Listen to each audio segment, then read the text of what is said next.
You just walked away. You just walked away from the show. Adam Curry, John C. Dvorak. It's Sunday, January 5th, 2020. This is your award-winning Gitmo Nation Media Assassination episode 1205. This is No Agenda. Making it rain down under and broadcasting live from Opportunity Zone 33 here in the frontier of Austin, Texas, capital of the Drone Star State. In the morning, everybody. I'm Adam Curry. And from northern Silicon Valley, where there'll be no record set today because we missed the Zephyr. I'm John C. Dvorak. It's Crackpot and Buzzkill in the morning. Well, to be fair, the Zephyr was just earlier than normal. We didn't really miss anything. Well, I saw it go by. Okay. But, you know, anyway. Gee. I guess some stuff happened. Well, yeah, always on a show day.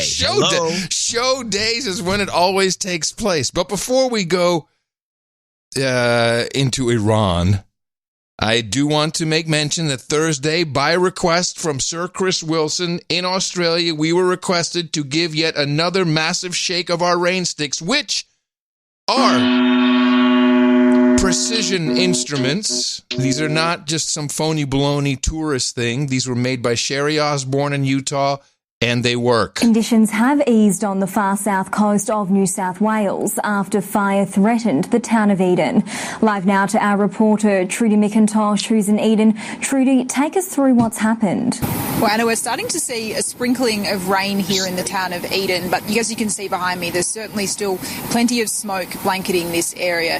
Plenty of people who have camped here for the night at the Eden Wharf after what has been a pretty difficult few days in this town, it must be said. People staying here because this morning there was an emergency level fire that had been coming from the Victorian border towards this town. I spoke to one local resident, Joanne, a short time ago. She tells me about what it was like to be in the town as this fire came towards it. I thought I'd have to come down here tonight, but with this rain, it's heaven sent. And I went home, washed my hair. My hair was that dirty. Oh, I couldn't believe it.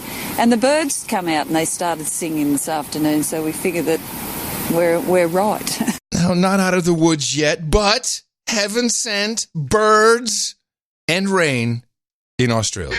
Did you see this morning's report about the rain? No. It was caused by the intense heat. No. Look, bull crap. It was caused by rain sticks. We all know how this works. Intense heat. What it said. And I'm thinking, well, one thing, we never get credit for anything on this show. Ever do it. Now, we need a lot more rain to fall, but it's a good start, and they're predicting a lot more. So hopefully things will come. I sent out a note on Thursday to all Australian producers. How are you guys doing? And everybody kind of had the same feedback. It's like, yeah, it's bad. It's been worse.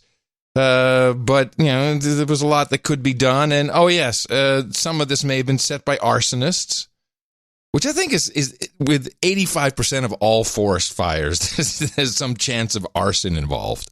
They're crazy people. Arsonists? Well, yeah. Well, I have a report.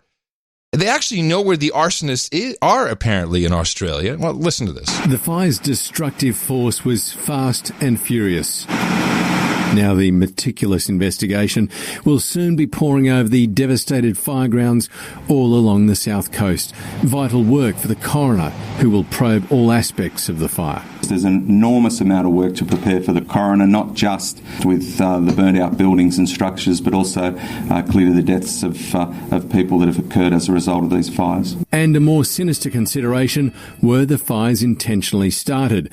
Police have formed a strike force in Dara, comprising detectives from homicide and arson squads, plus drawing on insights from officers with local knowledge who will lead the work. We'll make available any other specialist resources in terms of our forensic services group and other criminal investigators. Arson squad detectives are also part of this strike force responsible for tracking down firebugs known to be responsible for lighting deliberately lit fires like this one at South Turramurra last November. Part of their charter is also proactive, knocking on the doors of known arsonists when conditions get this bad.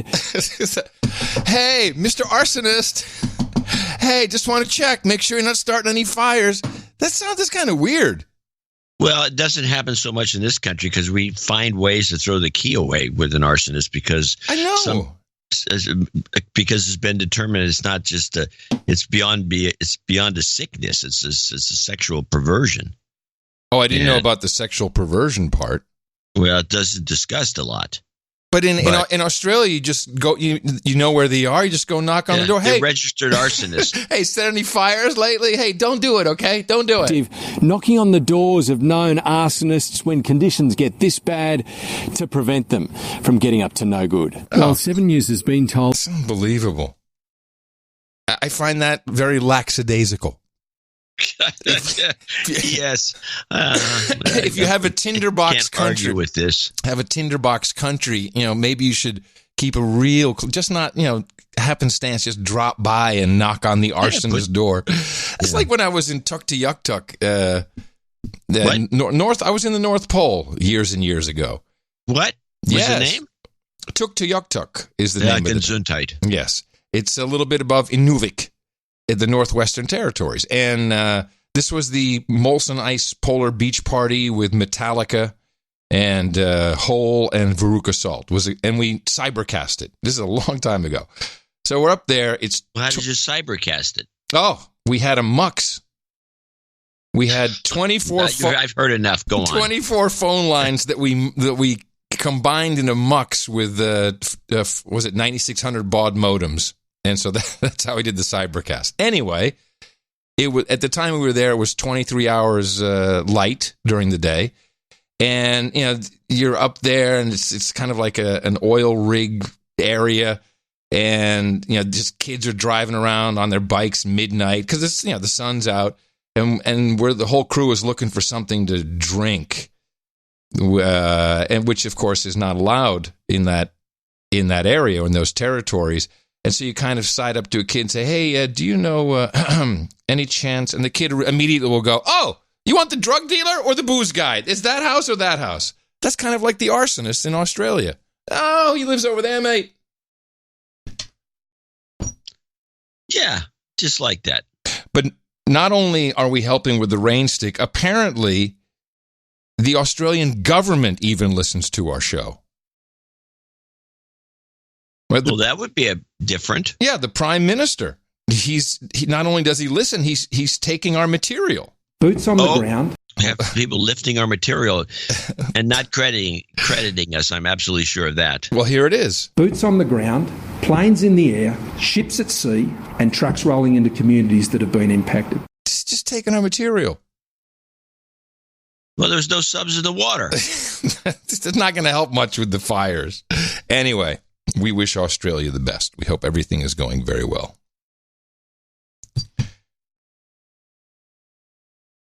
So some guy got shot or blowed up. Yeah. Apparently, right after our show. Yeah. Thanks. And it was It was a guy. I don't know about you, but I made the claim that no one's heard of this guy. Now all of a sudden he's the most famous guy in the world. Well, first, and you have people protesting. People protesting in San Francisco, Suleiman's unfairly. It was like they don't know who this guy is. They can't identify Iran. I mentioned this in the newsletter. You couldn't find it on a map. I think we need to open the segment properly. We've done this segment about Iran probably since the third year of the show, and we have jingles whenever we talk about Iran. Bomb, bomb, Iran. Bomb, bomb, bomb, bomb, bomb, Iran.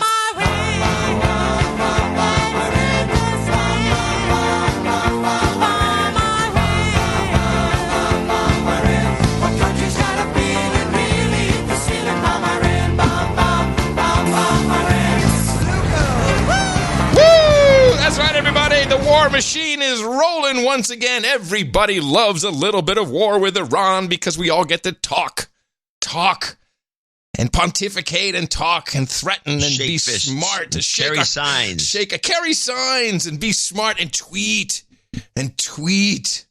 Well, if I knew about that thing in San Francisco, I would have headed over there because there had to be a lot of collectible signs. I have an M5M compilage, a short one, of their immediate assessment of Soleimani. As you know, A revered man, John. Soleimani, an iconic military leader, a revered figure. Soleimani is difficult to convey how revered he is. He's regarded as personally incredibly brave. The troops love him. I was trying to think of somebody, and I was thinking of de Gaulle. A brilliant man. He was the Cardinal Richelieu. He was the Machiavelli. Even many of Soleimani's enemies admitted he was a military genius. Let's assume for a minute that he was at the Baghdad airport and deserved this, okay? Let's just stipulate that. And let's just say maybe it was the right decision to take him out. But you have, in that case, right decision, wrong commander-in-chief. How does all, yes, that was actually a good point. How does all this jive with Thomas Friedman's column, which I actually had excerpted in the newsletter? Yes. Where he starts off by saying Soleimani was the dumbest guy ever. He's a bonehead. Nobody liked him. Oh, shoot. Oh, wait. I got to play this CIA analyst who was on the BBC. So, again, he was the dumbest guy? That's what Friedman said? Yeah, dumbest guy, and they're going to name a street after Trump because he killed him. Listen to this. Obviously a dramatic development for a complicated region. Here to break it all down is Kenneth Pollock, a former CIA intelligence analyst who's now at the American Enterprise Institute. Thanks for being with us. Oh, it was a pleasure, Laura. So you wrote that General Soleimani was like a combination of Lady Gaga, James Bond and Rommel all rolled into one. How significant is the moment of his death? Very significant.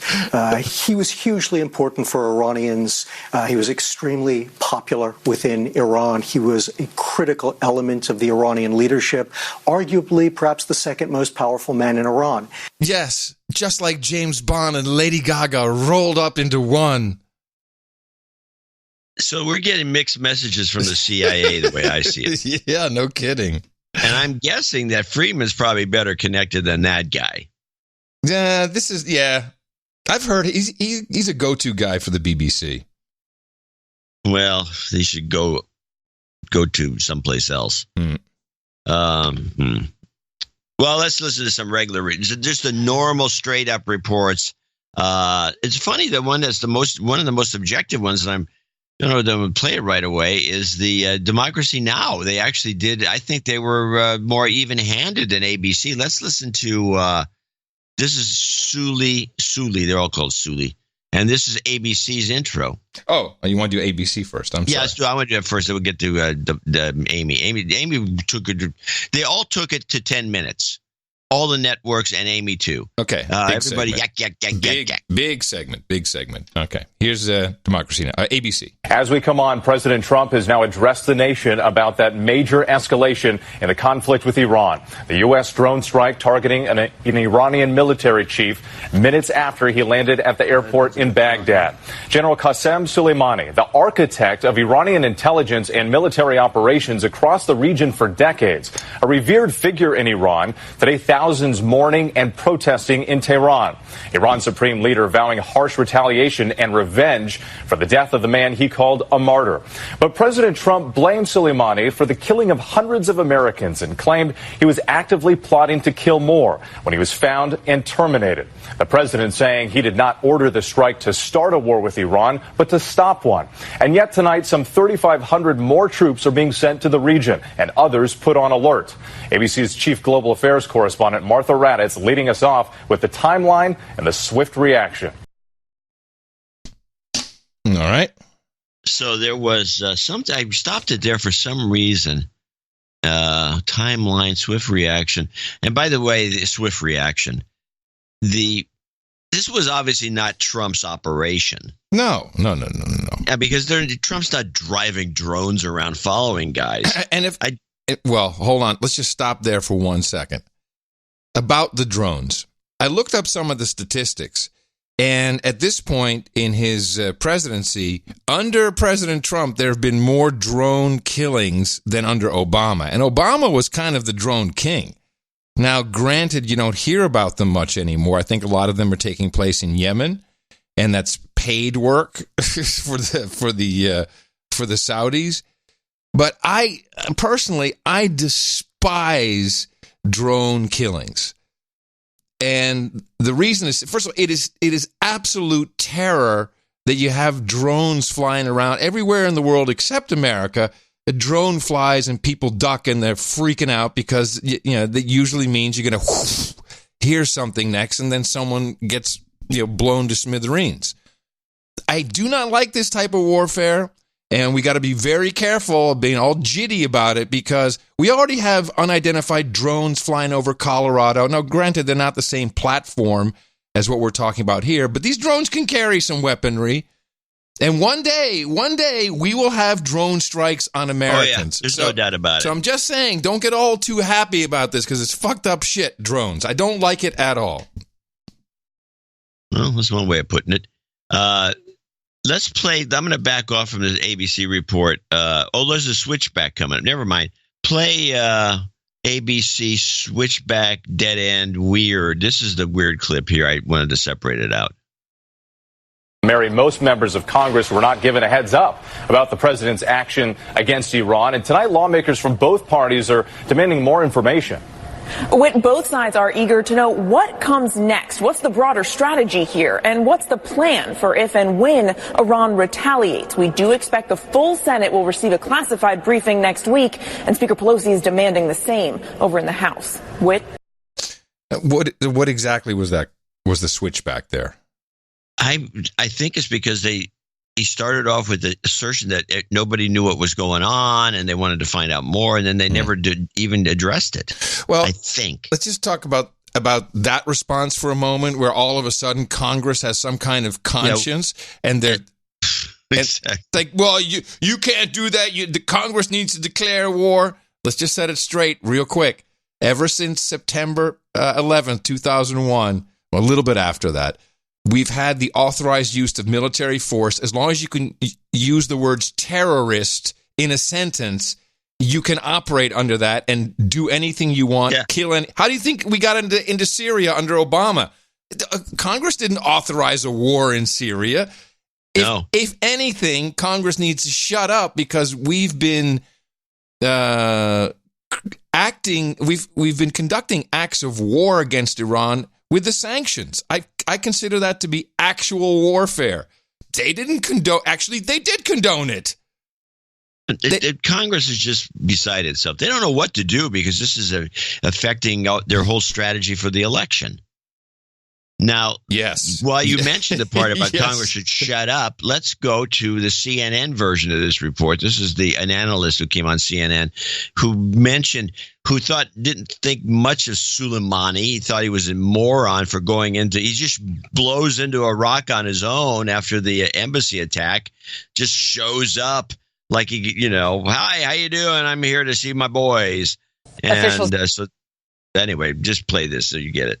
Officials in France say that today we wake up to a more dangerous world. Democratic Senator Chris Murphy asked the question, did America just assassinate without congressional authorization the second most powerful person in Iran, knowingly setting off a potential massive regional war?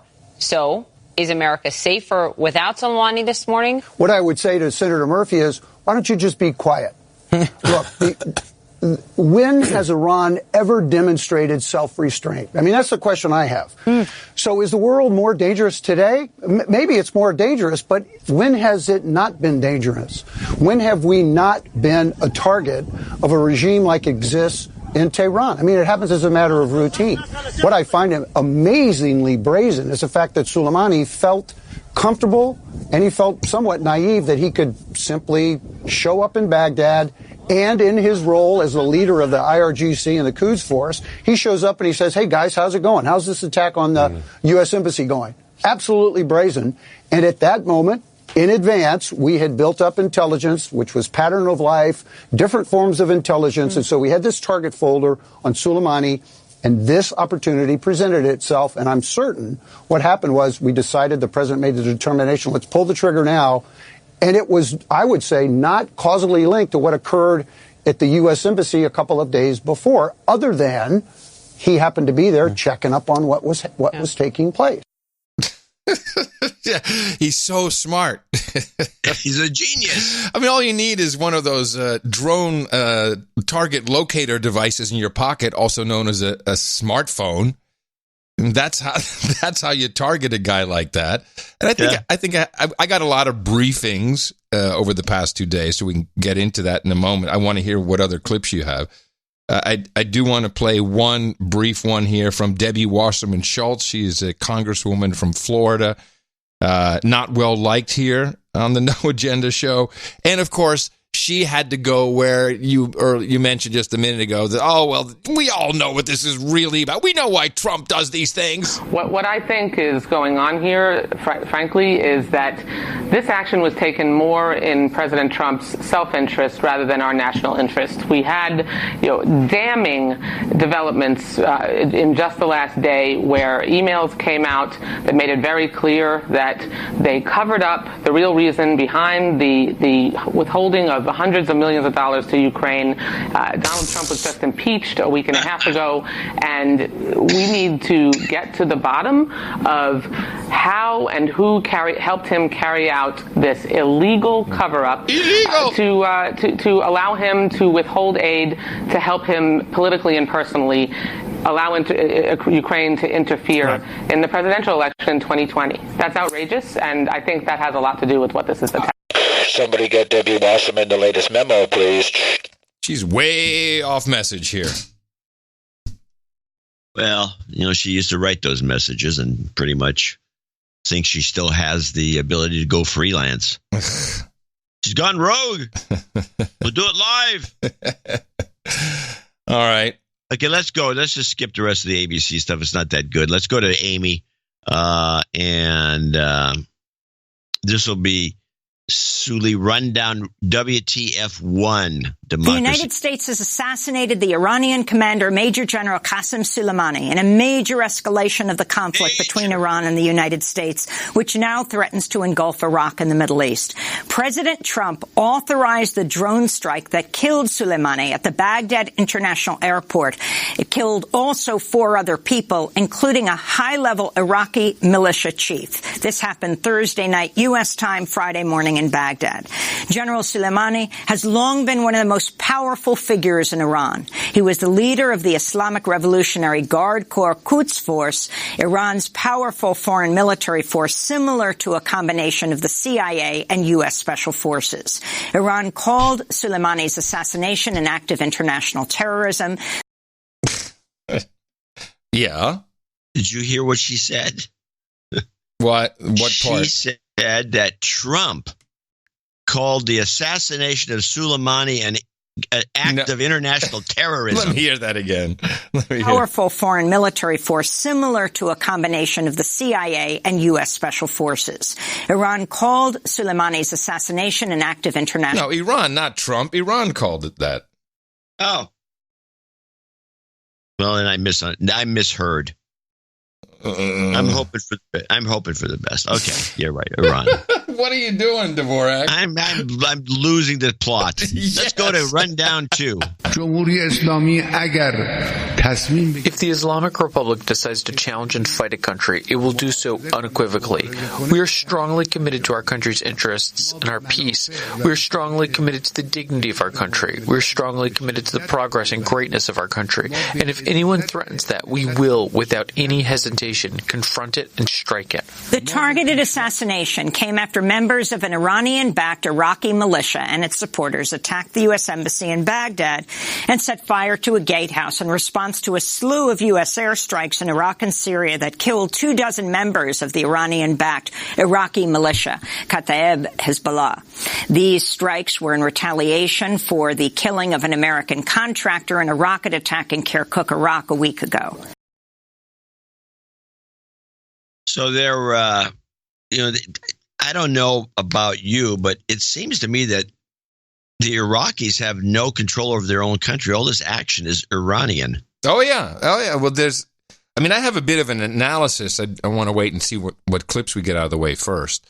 All right, we'll play clip 3 of Amy. We get her rolling here. The head of Kataib Hezbollah, Abu Mahdi al-Mohandes, was also killed in the drone strike. The New York Times reports General Soleimani had flown into Baghdad from Syria in order to urge Iranian-backed militias in Iraq to do more to stop the wave of anti-Iran protests that have swept Iraq in recent months. The militias are already accused of killing and disappearing protesters and human rights activists. The Pentagon has sent more than 14,000 U.S. troops to the region since May. The U.S. is now warning American civilians to leave Iraq immediately. The attack has sparked fear and alarm in Iraq and across the world. France's Deputy Minister for Foreign Affairs said this morning, "We are waking up in a more dangerous world," unquote. Tensions between the United States and Iran have been escalating since President Trump withdrew the U.S. from the landmark Iran nuclear deal and imposed crushing economic sanctions on Iran. In response to the assassination, protests are planned Saturday in at least 30 cities across the U.S. as part of a national day of action, U.S. troops out of Iraq. You know, as usual, Democracy Now! And ABC, and I'm sure most mainstream networks in the United States really had no analysis. It was just, just regurgitating blah, blah, blah, oh, and a protest and blah. No one really went in depth. There was no analysis, which I actually prefer, especially from Democracy Now! Because the analysis they do is so poor. Okay. Well, the BBC, the CIA basically went straight to BBC. They had all their guys out there. Everybody was talking to the BBC. And, well, okay. Well, I mean, I think that they were trying Well, you got to do it as part of the system. I mean, you want to plant the information overseas and then point to it. Well, otherwise you're going to get Tom Friedman going on and on about the guy being a moron.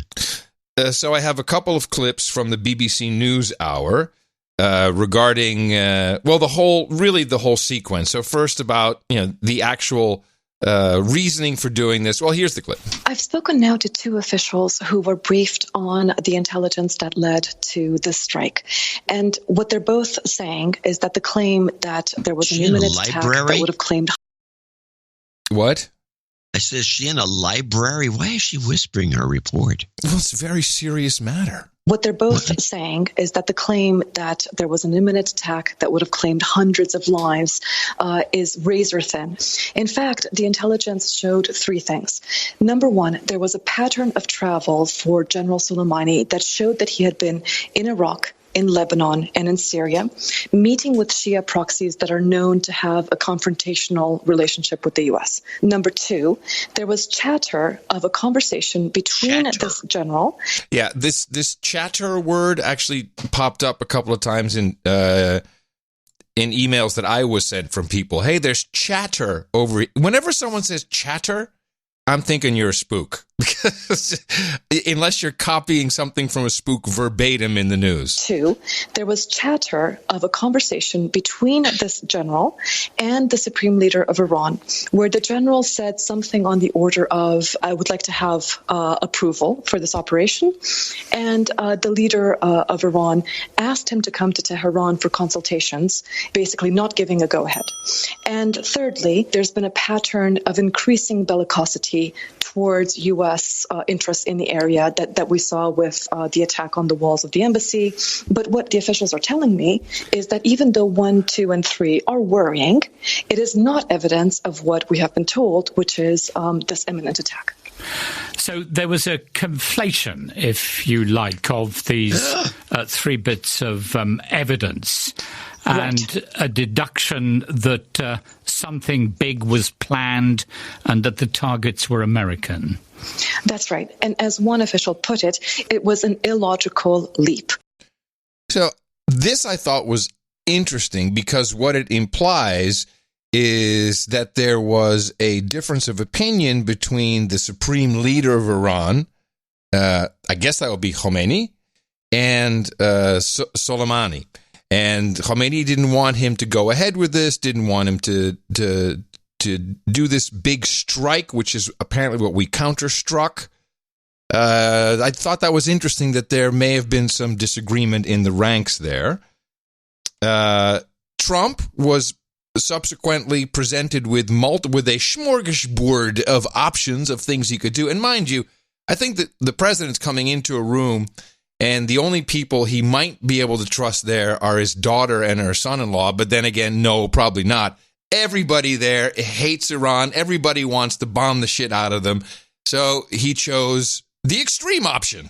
As I understand it, the assassination of General Soleimani was one of many options being discussed as retaliation for the attack on an Iraqi airbase which killed an American contractor on December the 27th. That's right. So the discussions appear to have begun with President Trump on the 27th of December, following the strike that killed this American contractor.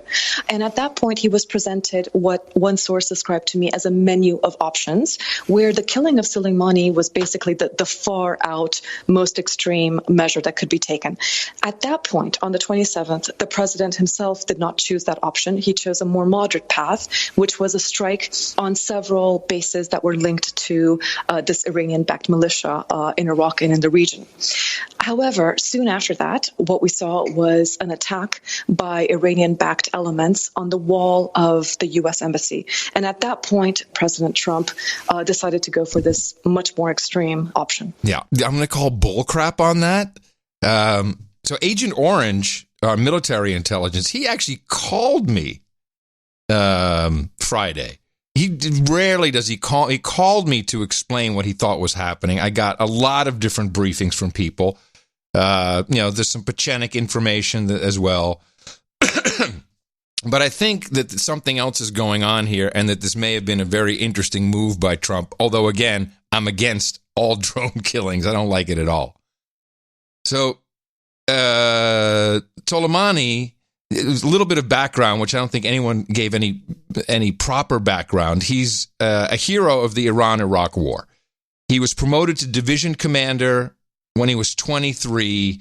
We've all heard he was, Mr. James Bond, all superstar. He's fantastic. So he becomes the commander of the Revolutionary Guard, and then commander of the Quds Force, which is it's kind of like special forces, but it really has a different position from what I understand. It's above the Iranian armed forces, so they have kind of their own special status.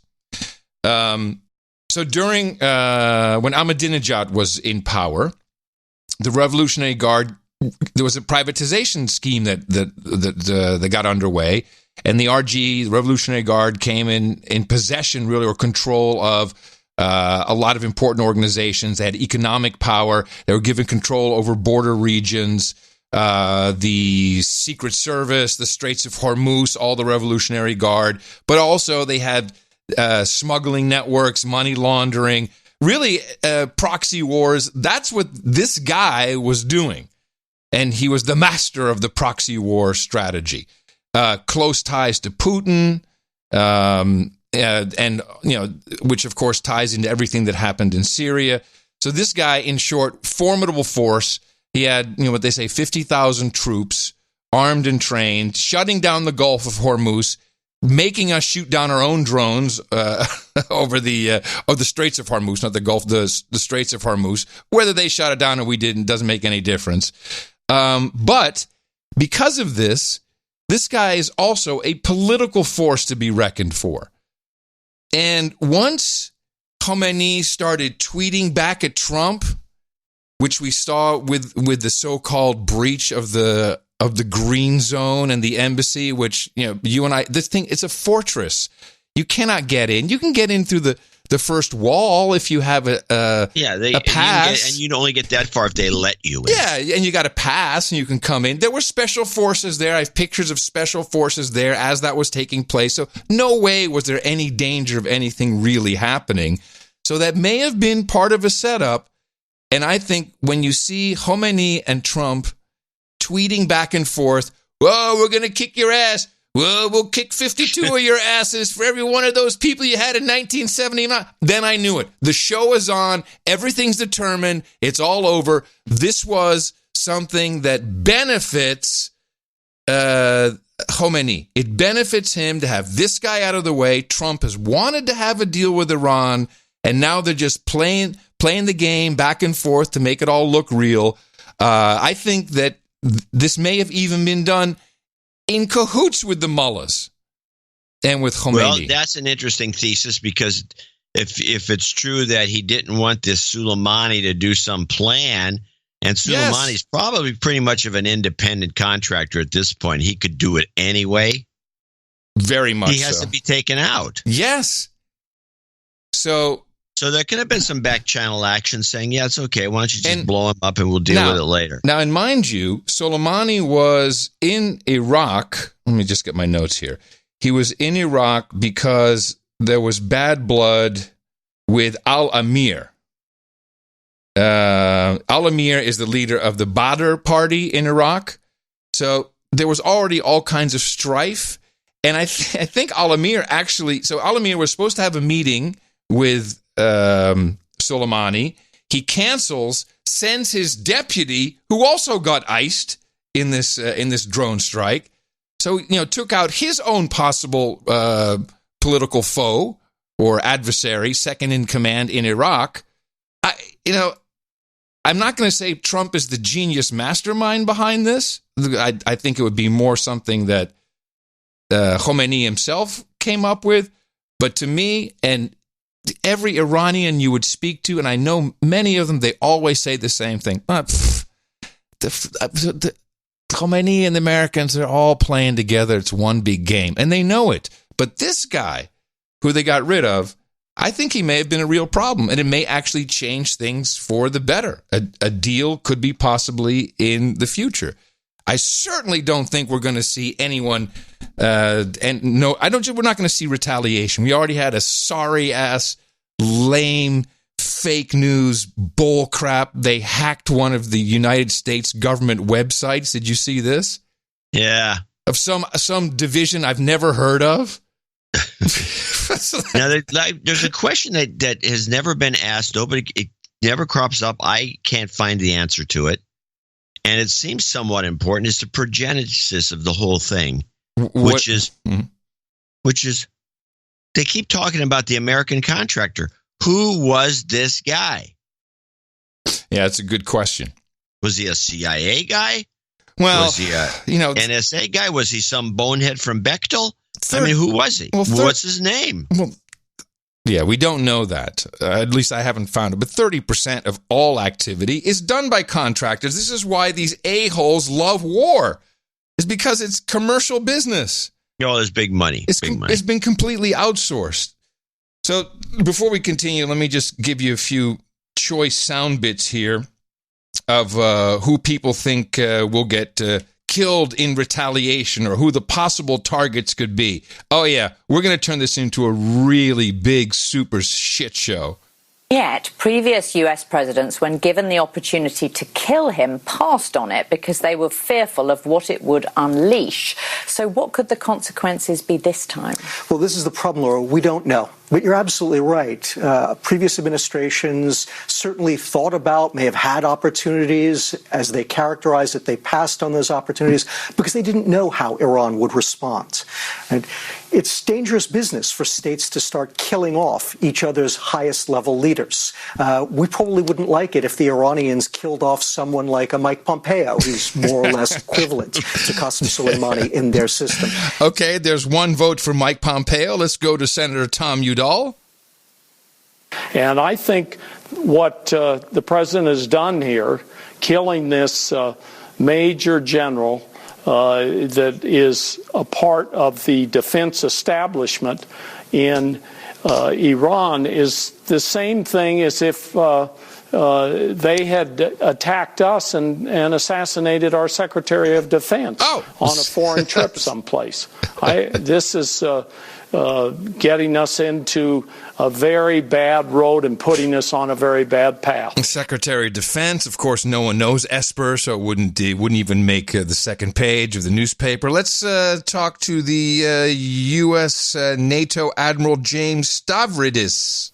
Potentially raising the stakes for American military planners. Military to military, how would you expect the Iranians would fare against the U.S.? they would fare badly. They cannot match us in conventional forces, but they are masters of asymmetric warfare. The Iranians may turn around and attempt the same kind of activity against a U.S. ambassador. And then they would say this was a proportional operation. No, I got news for you. Nothing's going to happen. No retaliation. This is a stupid show. And you know what? This was even to some degree predicted by our buddy. Unfortunately, he's no longer with us. Zbigniew Brzezinski, the grand chess game, the architect, the master, the man who knows all, the man who fathered Mika Brzezinski, and we're still pissed off about it. 2008, he made the following statement on a C-SPAN show about Iran's relationship to the United States and Iran's relationship with Iraq. So the three countries that are in play right here, right now, Iran, Iraq, and the United States. We can certainly take another look at some recent historical experience. After 9/11, we decided to go into Afghanistan for obvious reasons, to eliminate al-Qaeda. Which country was close to being most helpful to us when we undertook that task? Iran. Mm-hmm. This is completely ignored in any public discussion of Iran, which is consistently painted as a menacing enemy of the United States. They're no friends of ours. I have no illusions about that. But because of their own national interest, they chose to be helpful to us in Afghanistan in a very significant way. Why shouldn't they be helpful to us in Iraq? They have mixed interests.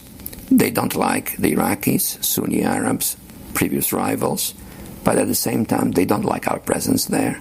Mm-hmm. I think we could discuss some arrangements in which perhaps, emphasize perhaps in capital letters, we could reach some understanding. Mm-hmm. But we'll never know the answer to that possibility unless we try. But there certainly is some communality of interest here in a stable Middle East. And let me add one more dimension, which should be of importance to most Americans. We are in the midst of a growing energy crunch.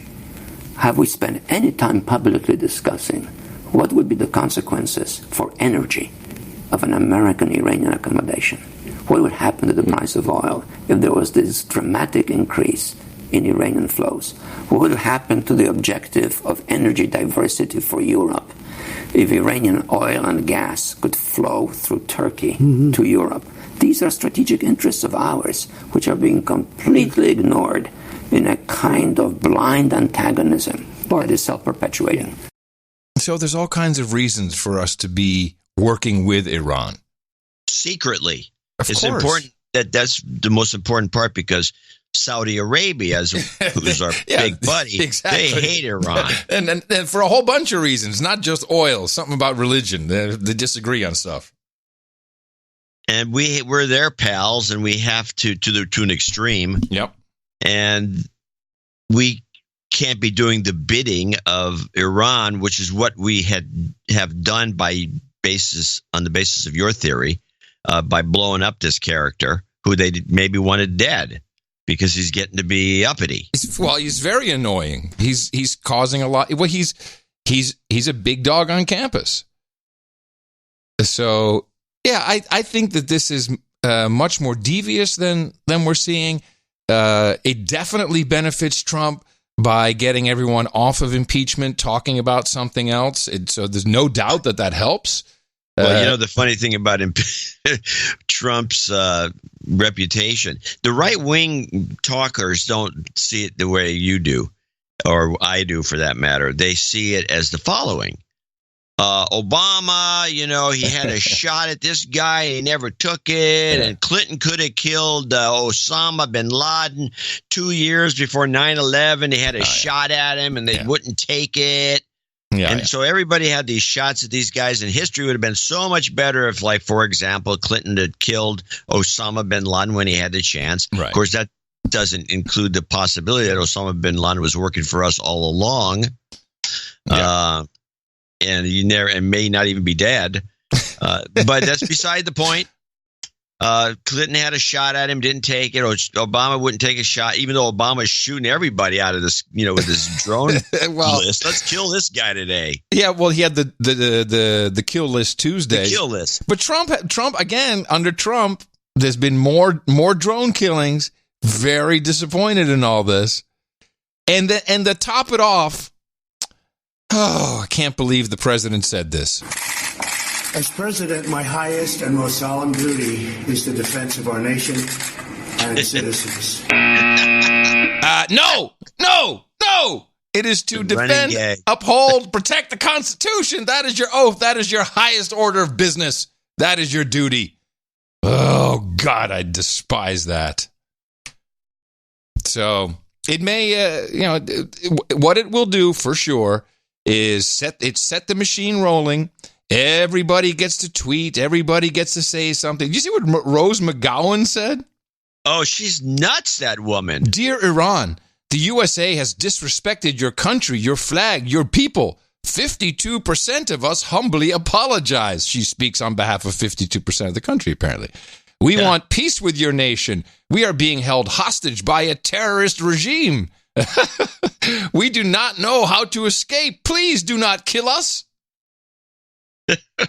Wow. She issued an apology, or not an apology, an explanation of what she meant, and she did it in a video. I don't support Iran over America. I want America to be better. I want rape to stop. And I want Harvey Weinstein to go to jail. See, she can't let that go. They're not wrong. Like Trumpers and right-wingers, when they're like, Hollywood's a bunch of fake liberals. I'm like, yeah, they're not wrong. They aid and abet many, many criminals. Here's the thing. I do not believe governments. I don't believe Iran's government. I don't believe American government. Clinton, on the eve of his impeachment, launched rockets at Iraq. I mean, and this is the weirdest part.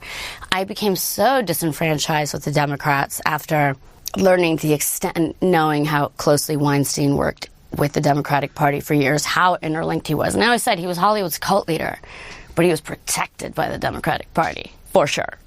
So I grew so disenfranchised and disgusted with him. And I'm somebody who, when I first moved to America, when I was 10, I was handing out Vote Dukakis cigarettes in little cellophane bags. I would knock on doors. Like a cigarette, Vote Dukakis. When I was 11, I was handing out anti-Iran pamphlets, opposing Sharia law and their treatment of women and children in Iran. I come from an extremely political family, and I was raised this way. Yeah, well, she's cuckoo. I don't think that made anything better for what she just said, because all she can do is, then bring it around to herself and Weinstein, etc. Colin Kaepernick tweets, "There's nothing new about American terrorist attacks against black and brown people for the expansion of American imperialism. America has always sanctioned and besieged black and brown bodies both at home and abroad. American militarism is the weapon wielded by American imperialism to enforce its policing and plundering of the non-white world." Thanks, Cap. What an idiot. He makes a mistake. It's brown people who live in sandy areas, okay? It's not just brown people universally. If you live in sand and you're brown, then you got to watch your back. But these types of responses is unhinged. And the whole thing is unhinged. That's a big problem again. Yeah. But the whole thing, anyway. Now there's a back and forth between Steve Kerr, who's condemning Pence for being a liar, and then Trump said something about him. Basketball, guys. It brings us right back to your basketball analysis where that guy from FS1 accused the entire NBA of being in China's pocket. Well, the tweet about that Pence put out there saying, this guy is related to the 9/11 attacks. Pence is full of crap. That was totally bull crap. He's like, they came from Iran. No. I don't understand where Pence was. Pence would be. He was allowed to make this tweet. And I think that if anyone's going to make up some bull crap retaliation list, put Pence on the top. He's the number 2 guy. He's the guy that should be watching his back. And Yeah, whatever he was tweeting, that was not approved. He was not read in. I don't know why he did that. It makes no sense. Yeah, it was factually, it made no sense. But what has Steve Kerr got to do with it? Yeah, everybody's part of the machine. If you're on television, if you have a platform, you're part of the machine. And this was the reddest meat you can give the machine. Everybody loves it. And honestly, it's good for our show. We get to talk about something different for a little bit. But what a piss poor analysis from everybody. Just, it's like it truly looks more like Wag the Dog than anything I've seen. Yes, very well. In fact, it started with the death of the unknown contractor, right? And it's been Wag the Dog ever since. Yeah, with the green zone, with people walking around with brand new flags, lobbying. Even the so-called protesters were saying, "What are these gas canisters Americans are shooting at us?" There's nothing, because it wasn't anything. It was not intended to be anything. But I guess we'll maybe we can crack down at the airports, maybe the TSA. I mean, this is not over yet. This is just beginning, and I think we'll see the security state getting all jitty. We've seen the stocks are up. Everybody loves that.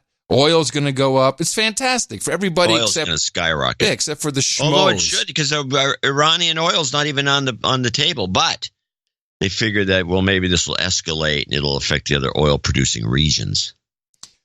Some historical context for this. Very interesting. We all know the Wesley Clark, General Wesley Clark, 7 countries in 5 years clip. In fact, I'll play it just so we can remember what it is. 7 countries in 5 years, starting with Iraq and then Syria, Lebanon, Libya, Somalia, Sudan, and finishing off Iran. So these were the 7 countries that we were going to attack in 5 years after 9/11. This was given to him in a verbal briefing. No, he handed him a sheet of paper. It's the sheet of paper. He had to hand the paper back, but he read from the paper. He tells it a little differently in a new version of the story, which I've come into possession of. This is it's a little different. The sheet of paper was not the actual order, and I wanted to play this clip because it explains very clearly when this really started and where this is all coming from and who the players are that are involved, and that there's an entire faction in the media, in academia, in the military-industrial complex, and in the U.S. government who want this still today. And then I came back to the Pentagon about 6 weeks later. I saw the same officer. I said, why haven't we attacked Iraq? We still going to attack Iraq? He said, oh, sir. He says, it's worse than that. He pulled up a piece of paper off his desk. He said, I just got this memo. See, he didn't hand it to him. He's reading it to him. From the Secretary of Defense's office, it says we're going to attack and destroy the governments in 7 countries in 5 years. We're going to start with Iraq, and then we're going to move to Syria, Lebanon, Libya, Somalia, Sudan, and Iran. I said 7 countries in 5 years. I said, is that a classified memo? He said, yes, sir. I said, well, don't show it to me. He was about to show it to me. He said, because I want to talk about it. And now listen to what he says, though. Listen to what he says, why he doesn't want it. I said 7 countries in 5 years. I said, is that a classified memo? He said, yes, sir. I said, well, don't show it to me. He was about to show it to me. He said, because I want to talk about it. Apparently, if you haven't actually seen the memo, then you haven't seen the classified information, I guess? This is an interesting question because this brought up the people some people in the intelligence community that can't look at WikiLeaks. Yeah, right. You can hear about it, but if you actually see the actual document, then I'm not sure. See, that this is a question that somebody needs to answer for us because we don't know the answer to it. Right. Well, which should be phrased as following: if you know something's top secret, but you don't know, but you've not seen any, you have not personally seen the memo, the top secret information, or you've never been actually shown it. Right. But you know it's top secret because somebody told you it was, and you're in the community. Can you talk about it? Well, according to Clark here, yes. I said 7 I'm countries not buying it. in 5 years. I said, is that a classified memo? He said, yes, sir. I said, well, don't show it to me. He was about to show it to me. He said, because I want to talk about it. And I couldn't believe it would really be true, but that's actually what happened. these people took control of the policy in the United States. And I realized then, it came back to me, a 1991 meeting I had with Paul Wolfowitz. You know, in 2001 he was Deputy Secretary of Defense, but in 1991 he was the Undersecretary of Defense for Policy. It's the number 3 position in the Pentagon. So I called, and up there he was available, and he brought me in, and I said to Paul, I said, and this is 1991, I said, Mr. Secretary, you must be pretty happy with the performance of the troops in Desert Storm. And he said, well, yeah, he said, but not really. He said, because the truth is we should have gotten rid of Saddam Hussein, and we didn't. And he said, but one thing we did learn, he said, we learned that we can use our military in the region, in the Middle East, and the Soviets won't stop us. He said, and we've got about 5 or 10 years to clean up those old Soviet client regimes, Syria, Iran, Iraq, before the next great superpower comes on to challenge us. It was a pretty stunning thing. You mean the purpose of the military is to start wars and change governments? It's not to sort of deter conflict? We're going to invade countries? And I you know, my mind was spinning. This country was taken over by a group of people with a policy coup. Wolfowitz and Cheney and Rumsfeld, and you could name a half dozen other collaborators from the Project for a New American Century. They wanted us to destabilize the Middle East, turn it upside down, make it under our control. And that's what's going on here to this day still, with these jagoffs who do this stuff. Well, that's interesting. If we take let's try to reanalyze the idea that this Soleimani guy had to be taken out because he was working against those interests, because he was he would have led to the possibility, because the real proof in the pudding of the pudding, whatever of some other pudding, is whether or not at the end of this whole series of events, Iran gets rubblized or not. Oh, yeah, I guarantee you it's not going to happen. Guaranteed it's not going to happen. What happened here is someone went too far. You know, if you kill American boys and girls in the military, okay, that's just what happens. You kill a contractor, like part of an American business, now we're pissed off. That's what I'm seeing. That's what I'm seeing. This is disgusting. Like, what, you're hurting our company now? This is bottom line stuff. No. We can't have that. So now, how complicit Trump was in this, I don't know. He was at Mar-a-Lago behind closed doors. The press pool didn't see him come in or out, really, while this is during the New Year's celebration and thereafter. So he might have been a big part of it.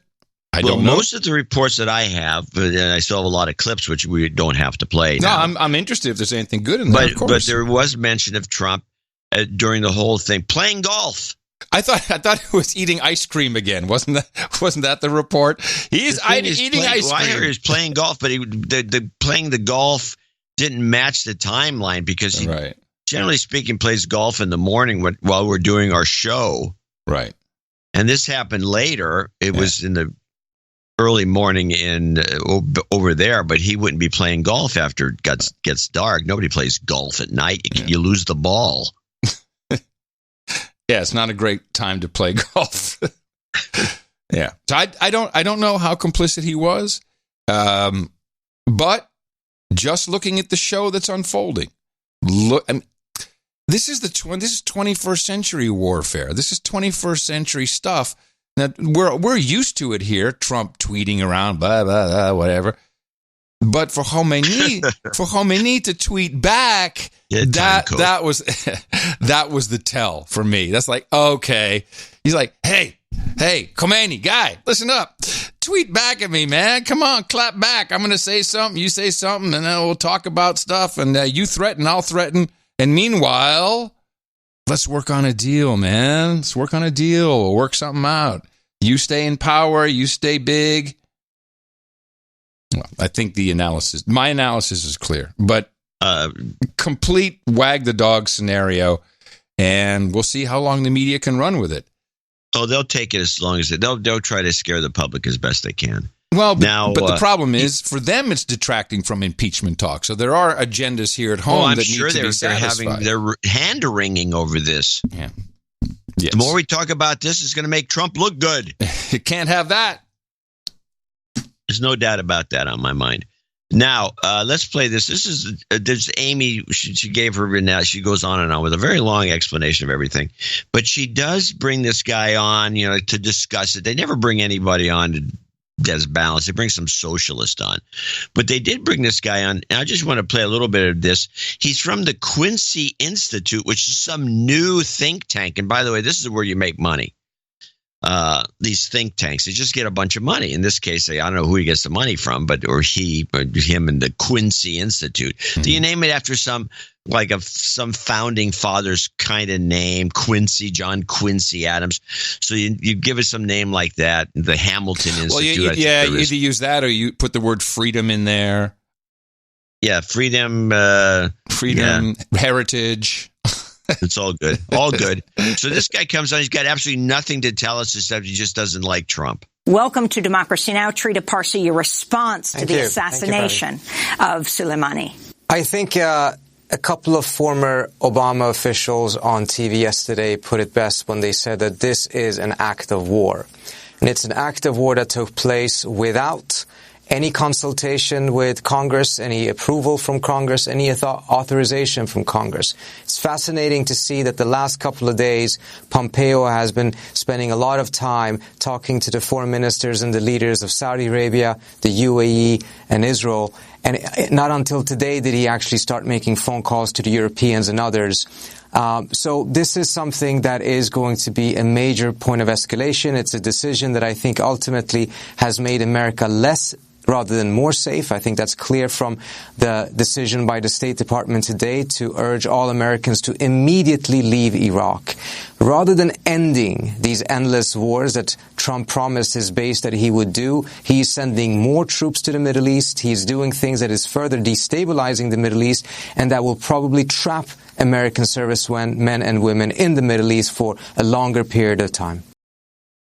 So we have the same memes over and over from all the reporters and from every analyst on this side of the water that it makes us less safe and Congress wasn't consulted. That's it.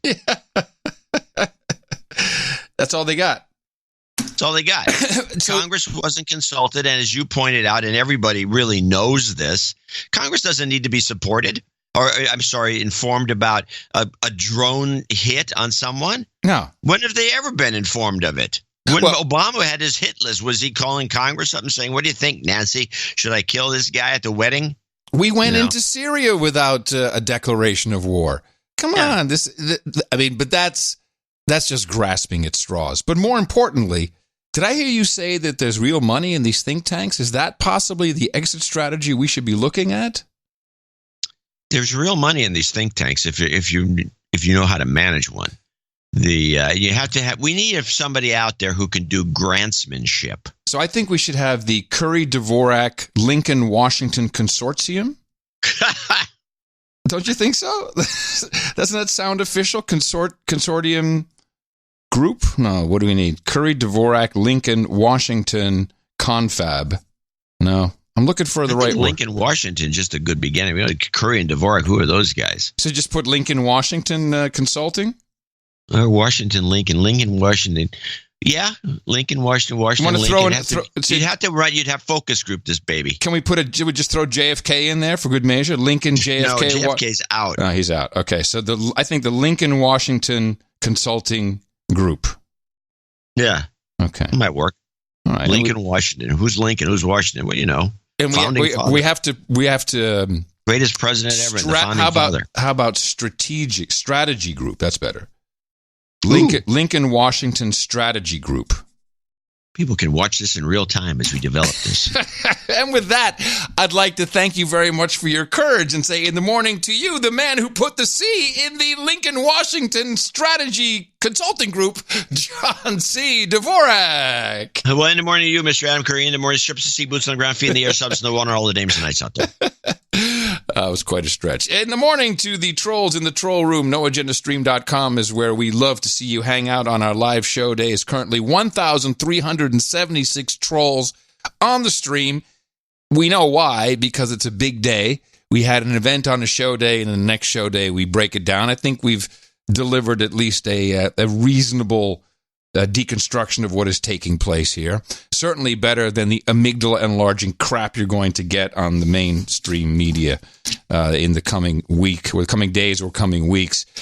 So trolls hang out in the troll room to feed us information, to throw out one-liners, and basically to troll the host of any show that's playing live on the stream, which is 24 hours a day, 7 days a week. Check it out for yourself, noagendastream.com. Also, a big in the morning to the artist who brought us the artwork for episode 1204. We titled that one, Hunt the Wumpus. If you don't know what that means, then you didn't listen to the show. And it was, I think, by far the best popping piece of art. It was thought about. It was a nice piece. Comic strip blogger returns with the artwork for the album artwork for episode 1204. This was it was a concept piece. It was the jail, someone hanging onto the bars of a prison with Chinese fireworks, and it was Chinese because it made the stars look like the Chinese. Yeah, it was dynamite. The whole thing was nice. It was a very good piece. And Comic Strip Blogger kicks off the new year with the first win for artwork. You can find all of the entries. They're already stacking up as we speak. Artists they kind of have to listen to the show in real time to put this art together, because right after the show, once we're done, round of applause for Comic Strip Blogger. Once we're done, we choose the art pretty much within 10, 15 minutes, depending on whatever things we're doing to get to ship the show out the door. NoAgendaArtGenerator.com. And there still seems to be some issues with people signing up. They don't get their sign-up emails, and I've sent another email to Sir Paul Couture about this. So it seems like it's kind of hit or miss, people who are able to sign up and contribute. The whole thing is falling apart. I hope not.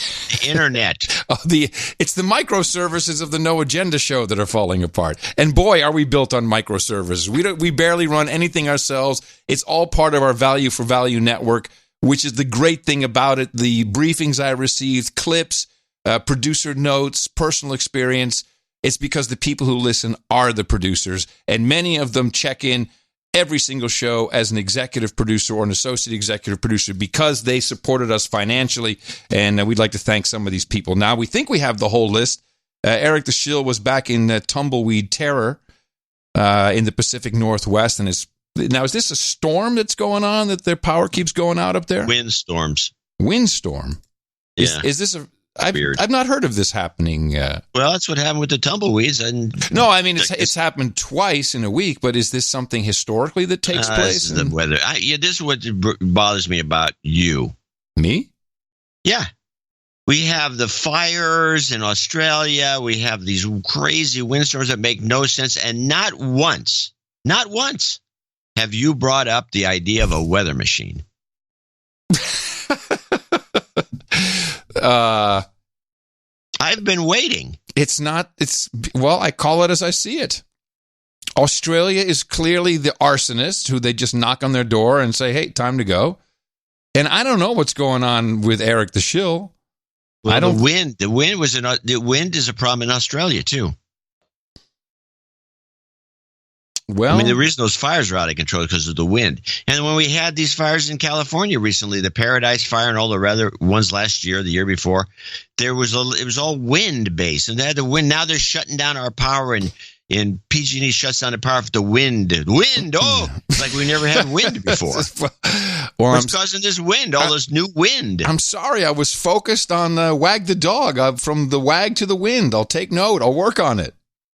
I feel like a bad crackpot. I've been waiting and waiting and waiting, so I had to bring it up now, so I look like a nutball.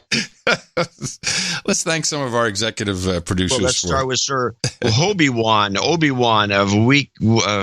Weekapog, I guess. And he came in with the $371.20. And he sends us a copy of War and Peace. Thank you. Well, we can skip some of this. Well, it says, Happy New Year's. The podcast has been top-notch recently. You've recently inspired me to raise my daughters to be as woke, no agenda woke, which is different. It's very different woke. Very different woke. My wife, who is a mere $150 away from being Dame Cara of Weekapog, gave birth in November to our second little girl. She's healthy as can be, and we could use some new baby goat karma to keep the journey smooth. Excellent. Yes. Yeah. Now, he's sent in a lot of stuff about DNA testing and specifically 23andMe. I will read this part. As part of my effort to keep my girls woke, I've decided to drop the letter T from their lives entirely. I figured this will only get them ahead in life as they grow into society that is slowly eliminating one of our letters from existence. I have been busy whiting out the T's in all their books and on all toys. We completely cut out the burnt the T section of the dictionary and the T edition of Encyclopedia Britannica. It sleeps with the fishes, you with me? Yes. And so then he goes into this whole thing about how some people have had wonderful experiences with 23andMe, finding out that their family was not their family, but they got a new family. I don't know. I don't like surprises like that, personally. It's not for me to say. And he signs off with a note to the two of us, as it will be written in my house. He says, from this day forward, he really is her best podcast in her universe. Keep up her good work. You see, he's dropping all the T's. Yeah, I get it. Wow. He wants the baby goat human resource karma. You've got karma. I'm calling you Mr. Reader's Digest from now on. Mm-hmm. Good work. Sir Mad Hatter, Baron of the Broke State of Connecticut, of the Connecticut Gents, I guess. 33333. Refer to me only. Okay. Baron of, yeah. The show continues to be the only beacon of sanity in a world full of M5M bullpoop. When I last donated, I mentioned I was involved with one of the current Democrats running for president. I got quite a chuckle at how both of you went right into the gutter. I should have specified I was involved with the campaign, not the candidate. That said, I will again request job karma. It's working. When my wife, Dame Jamie, made an unsolicited request for jobs karma, I got an interview request out of the blue.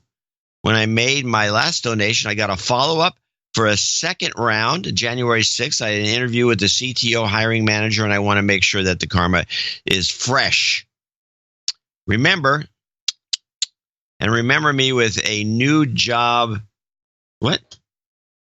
And remember, a new job means I can dish on the campaign without fear of consequence. As always, keep up the great work deconstructing the M5M. Jingle request, don't eat me. Don't eat me. Bo Biden. Oreos are more addictive than cocaine. And any combination of Rev L and Manning. End of show request. Yeah, ring doorbell hack song. Hey, Sir Mad Hatter, would you like me to come to your house and scratch your back? Anything else you'd like me to do? Hey. Don't eat me, Bo Biden. You're scary. So scary. Oreos are just as addictive as cocaine. That's a sure enough money shot. Woo, Jesus. Woo, Lord. Look at that. That's a money shot. Kellyanne Conway is a money shot. RESPICT. Jobs, jobs, jobs, and jobs. Let's vote for jobs. You've got karma. I want to make a note for people out there, the donors, especially in this category, the highest category. And actually all of them. It's first of all, the end of the show is typically sacrosanct and pre-produced by Adam in advance of the show. Thank you. So slopping in a request for something at the end of the show usually doesn't work. Usually, especially since we played this one on the last show at the end of show. Yeah. So don't push into the end of the show because that is it changes things too drastically. Thank you, John. And it's not something that we've normally done. It's only been recently that people have been putting stuff at the end, and Adam tries to get it in. A lot of times he's simply forgotten. I always write him about it because he promises to do it. But it's better not to request end of show stuff. Now, if you come in with $2,500, obviously, we'll probably take move it to the front of the line. But generally speaking, I'm going to come to your house. I'm going to bring my boom box and play the end of show for you in front of your house. But generally speaking, it interferes with the way the show is structured. A little bit, yeah. Thank you. Not always, but sometimes. But Sir Mad Hatter, Baron of the broke state of Connecticut, gent, thank you for your support, for your production, and for your courage, of course. Sean Newcomer in Clinton, New York, 33333. ITM gents, all the best to you and the entire No Agenda family for 2020 from my outpost in central New York. Please give me a crazy train guy and jobs karma as I seek to pivot, I tell you, into cybersecurity. Oh my God! Woo! Listen to that horn! Jobs, and jobs. Let's vote for jobs. You've got karma. Sam Leung in Toronto, Ontario, 33333.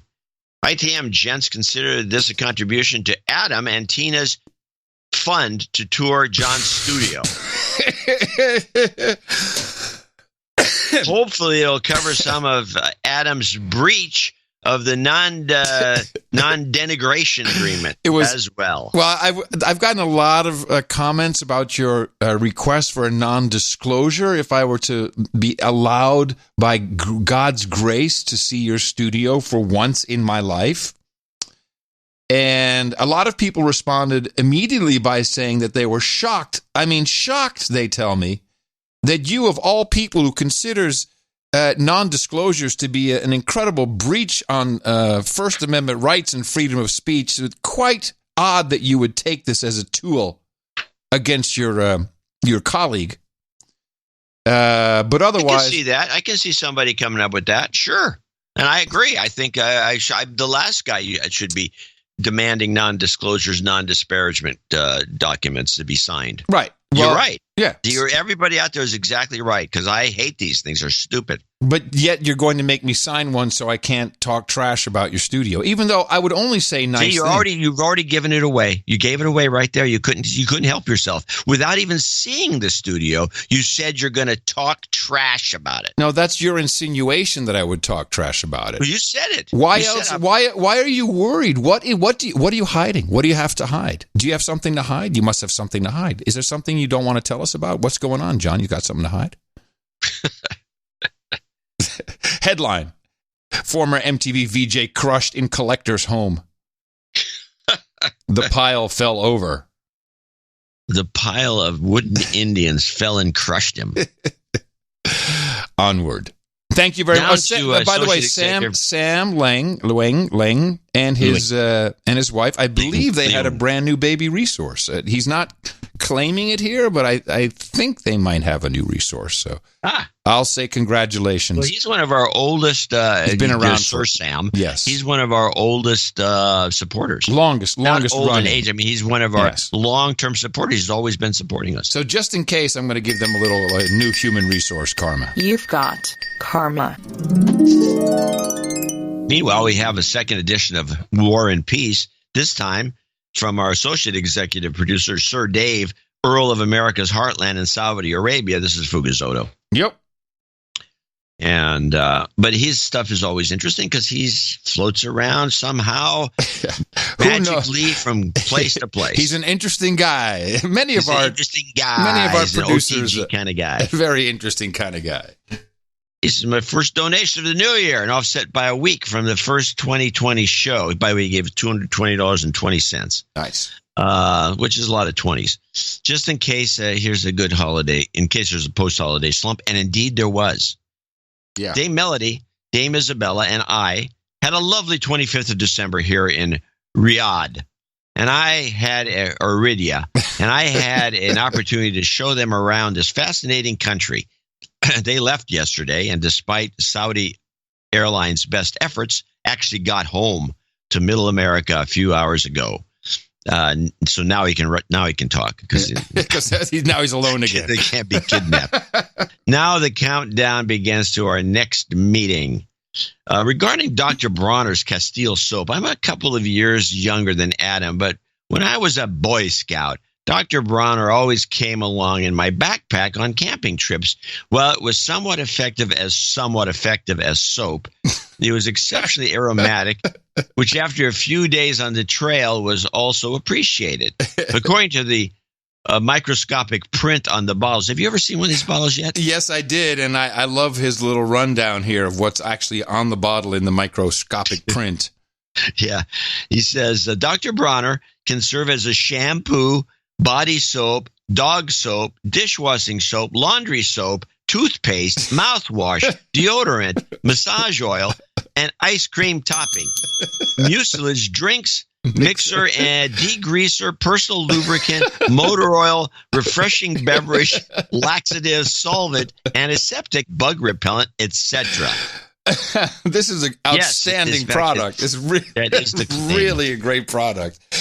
True, it does all those things poorly.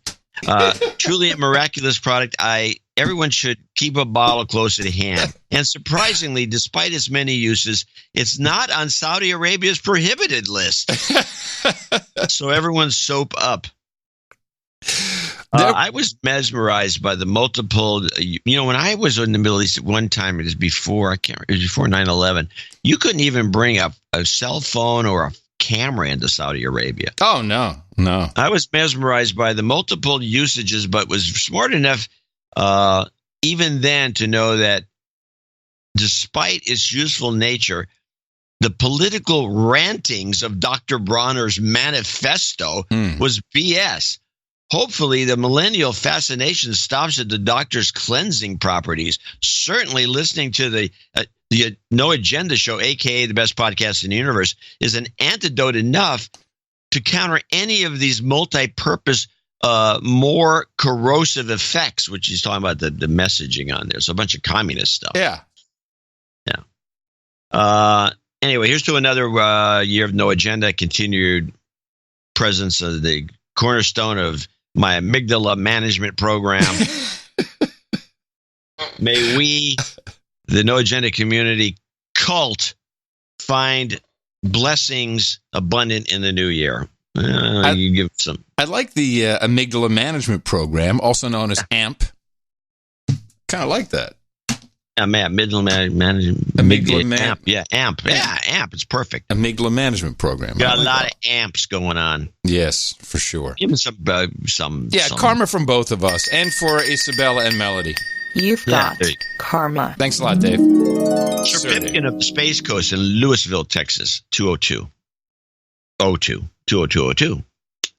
ITM. Happy New Year's, gentlemen. I beg you for a dose of contract buyout negotiation karma. I could really use it. Please feel free to edit for brevity. I would add my input to the ongoing dissection of millennials and our sad idiosyncrasies. I'm a 28-year-old full attack developer. No, full stack. Full attack. Full stack. Full stack. He's a full stack guy. Full stack guy. Full stack guy. Full stack developer in Irving, Texas. John hit me in the mouth through Twit more than a decade ago. I've never heard of anyone using Venmo to pay their bills, but is widely used as a replacement for cash. I've only seen it. That's right. Venmo is a millennial thing. Well, I don't have it on the list. I'll put it on the list. We talked about it because Venmo had an outage and people were freaking out because they could not pay their bills. They definitely pay bills with it. Yeah. Fact. I've only seen it ever being used with Dr. Bronner's grandma pine tar soap for years. Extensive use of subtitles is, oh yes, that's another one. Subtitles. Too real. As a small get-together. I talked about this. Nick, Jay's fiance. I said, I come in the TV room. He's there watching something, and it's got the subtitles on. I said, subtitles? There's subtitles. He claims... He's a musician. He claims that the subtitles are on because their sound is poorly mixed. John, we've only talked about this for 50 days subsequently. I don't know why it's coming back up. As a small get-together of millennials, a girl asked I'm reading again, to turn on the subtitles because she couldn't understand the Boston accents of The Departed. Wow. I wouldn't allow it. Adam, I owe you a report on my experience with companies that prey on the people who have fallen prey to the everyone can code BS. Yours in exile, Sir Pipkin. So 2 things. One, yes, we've discussed quite extensively the abundant millennial use of subtitles. A lot of this is because of distracted second screens. A lot of it is definitely because of the 5.1 sound mix that is being jammed through a shitty-ass sound bar. That's another issue, big problem. In fact, maybe one of the main ones. And there's also a cognition issue that is taking place because people are so used to reading little short bits of text. It's just like a tweet. Each of these subtitle cards that pops up, people are losing the actual ability to translate sound into something that they can recognize in their brain. We're all going to be deaf eventually. We'll just be reading subtitles everywhere. Well, what's interesting to me is not understanding the really mild Boston accent or any Boston accent. It's not that hard. Well, I think another problem is when you're not exposed to accents. You see this a lot with Love Island UK, which was really big during the season, which is a stupid reality show, but everyone's speaking in a very British accent, very slangish as well. And it's you got to focus and listen. And having lived there, I know a lot of the slang, but I think when people use crutches continuously, then you lose the ability to understand what someone's saying through an accent or even in a different language. I can hear someone speak in any language. I can pretty much pick out what they mean if it's a simple thing, just because I've been around language and I've had to decode it by listening to it. I think you lose that ability. The brain is very good. You're very good at parsing stuff. If you have some exposure to some, maybe a little bit of French might help, a little bit of Spanish. You can understand a lot of different languages, but not if you're just always reading a translation or a subtitle. I think you lose it. You don't use it, you lose it. Onward. So did he want any karma? Or give him a little karma for all that work. You've got karma. Which brings us to Sir Schwartz, $202. And he says, "Forgive me, Podfather, for I have douched. Please accept this humble donation. All I wish is a de-douching." You've been de-douched. And he wants some divorce karma. Ooh. But hey, life is great, and when you keep debunking the corporate media, it makes it even better, Sir Schwartz. You've got karma. Thank you very much, Sir Schwartz. Sorry to hear that. And finally, we got Anonymous from Brooklyn, New York with $200 and no note, and Ryan Black from Waukesha, North Carolina with no note. I can do a quick look up on him to see if he's in there. I thought I recalled something from Ryan Black coming in. Now, we don't know because Eric the Shill may have not been able to put everything into our spreadsheet because of the lack of a microgrid. Let's just call it what it is.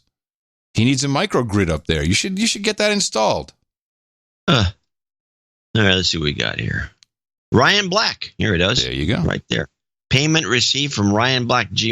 Okay. Hello, Noah Jello. This is just a thing from No, this is just a... This is just a receipt? Just a receipt, yeah. Okay. All right. All right. Well, we would like to thank these executive producers and our associate executive producers for episode 1205 of the No Agenda Show. I was looking through some of the profiles on LinkedIn. You should see Nussbaum's profile. Talking about putting one of these credits into your LinkedIn profile.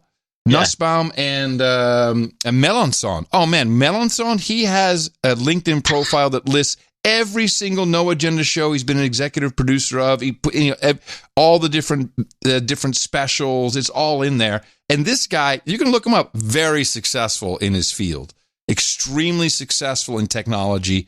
And I attribute a lot of that to the titles he puts into his LinkedIn profile. That's what gets you hired. Ask him about it. I'm sure he'll agree. So, yes? Well, I was going to say, it doesn't cost anything. It's free. Yeah, you can put everything you want in there on that LinkedIn profile. You can load up, and that's what he did. He really did load up. Check him out. But above all, know that you have contributed towards keeping the show on for yet another episode. We've been doing it for 12 years. We hope to do it for at least a couple more. I don't know about 12 more. I don't know if we'll live 12 more years. But, man, do I love my job. I got to tell you, I wake up Thursdays and Sundays. I don't always know what day it is, but I love my job because I know that I get to do this, and you've made it possible. You, all producers of Gitmo Nation, and thank you. And remember, we'll do it again on Thursday. Please consider us at Dvorak.org/NA. And you can tell everybody you know what's going on with Soleimani. Wag the dog! Our formula is this. We go out, we hit people in the mouth.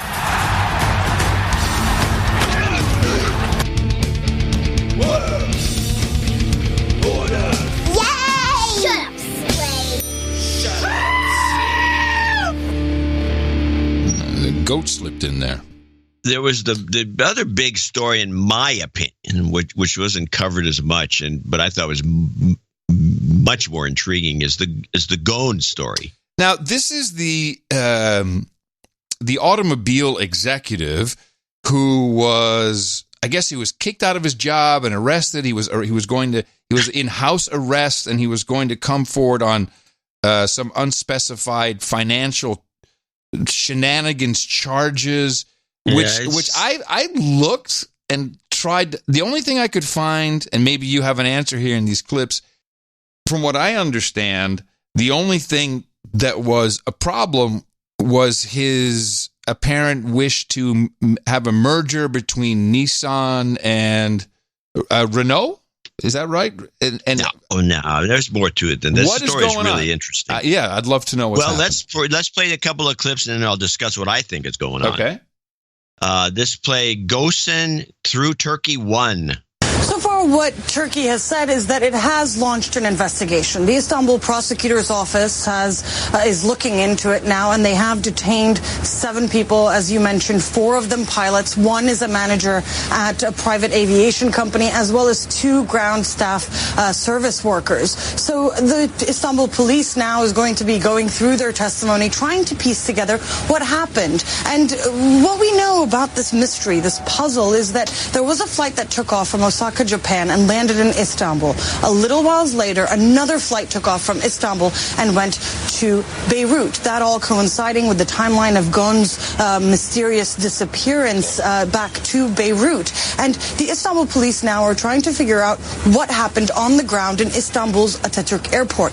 That's not Istanbul's main international airport. It was decommissioned just a while ago, and now only services cargo planes and private jets like the one that Ghosn is suspected of having fled on. Maybe some of the testimony that the Turkish police gather from these 7 detained suspects will shed light on the mystery of what's happening. And the the Interpol, the red notice that has been issued, is basically going to make it a bit more of an international issue for Ghosn, but there is no extradition between Lebanon and Japan, so the likelihood of him being returned to Japan is very low. And that Interpol red notice, of course, is just a request to international law enforcement, and it's not an order. So what will happen, what will come out of that, is something we just don't know at this point. What we do know that here in Turkey, at least, one small part of the puzzle now is in the hands of the Istanbul police, and perhaps they will be able to shed some light on how Ghosn got away. Again, everyone focusing on how he got away instead of why he had to get away in the first place. Yes. In fact, there's a bunch of crazy stories about this, which is like he was put in a double bass cello case and hauled out of there and all the rest of it. And then there's another story where he escaped his house. What happened was he was actually in jail. So let's start there. I thought he was under house arrest. He was in jail, and then he had a lawyer that begged and begged and begged. There was no reason to keep this guy in jail. He should go to his house, and they can keep him there under house arrest and under surveillance. Mm-hmm. And so they gave him bail and let him go home.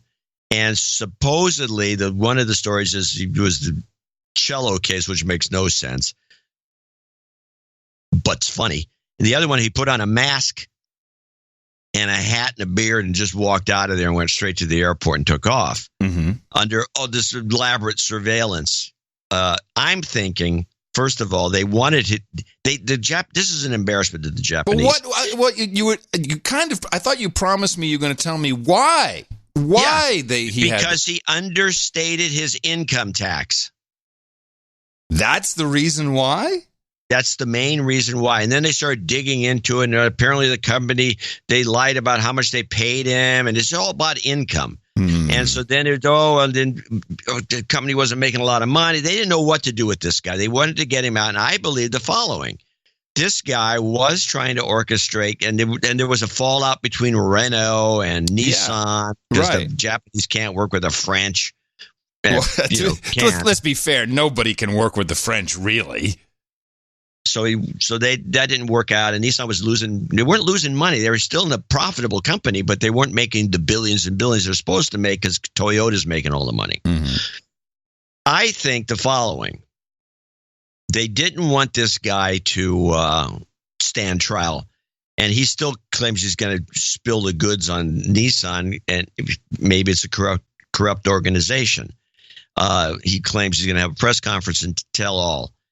But they had to get rid of him. They couldn't bring him up to trial, so they let him walk out of there. Oh, he's got a mask and you can go.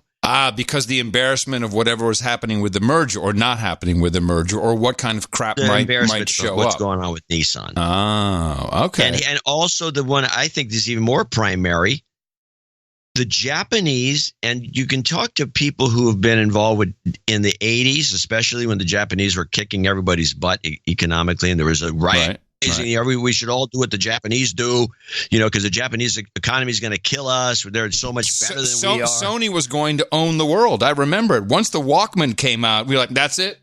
They got Betamax. They got the Walkman. They're going to own all of us. So the Japanese, if anyone has worked for a Japanese company in the United States during that era, there were these things called the death buses.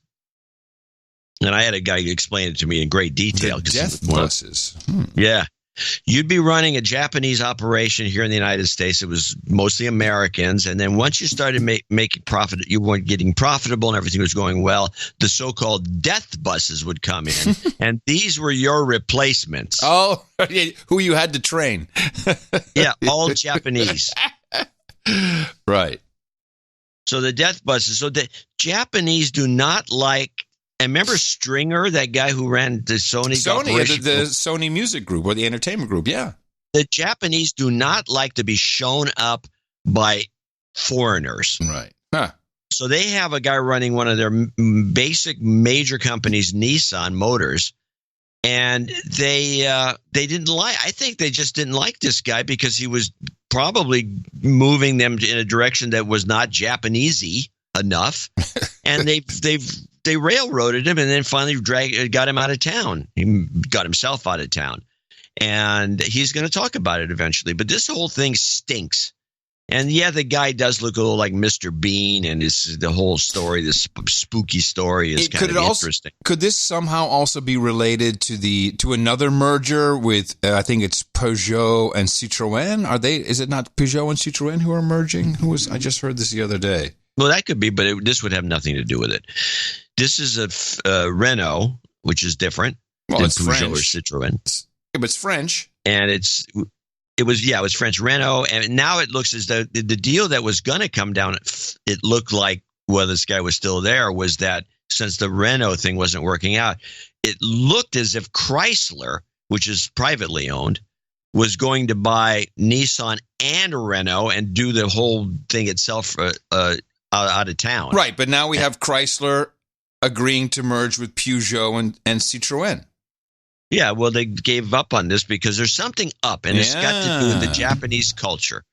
And I think they didn't like this guy. He ran him out of town. He's introducing foreign ideas. I don't know, but the whole thing is suspect. And he escaped. They let him escape. There's no way he was going to get past the surveillance and all the rest of it. So, and now the story still continues to unfold. I just thought it was the funnier story of the two. What's in the second clip? The second clip is it's more of the same. You can play it out. Yay. On that Carlos Ghosn investigation. Now, reports just out in Lebanon say the government has received an Interpol arrest warrant for Carlos Ghosn. Now, the former Nissan chairman arrived in Lebanon on Tuesday after jumping bail in Japan, where he was awaiting trial. Meanwhile, police in Turkey have detained 7 people, including 4 pilots and a private airline, on suspicion of helping Ghosn escape.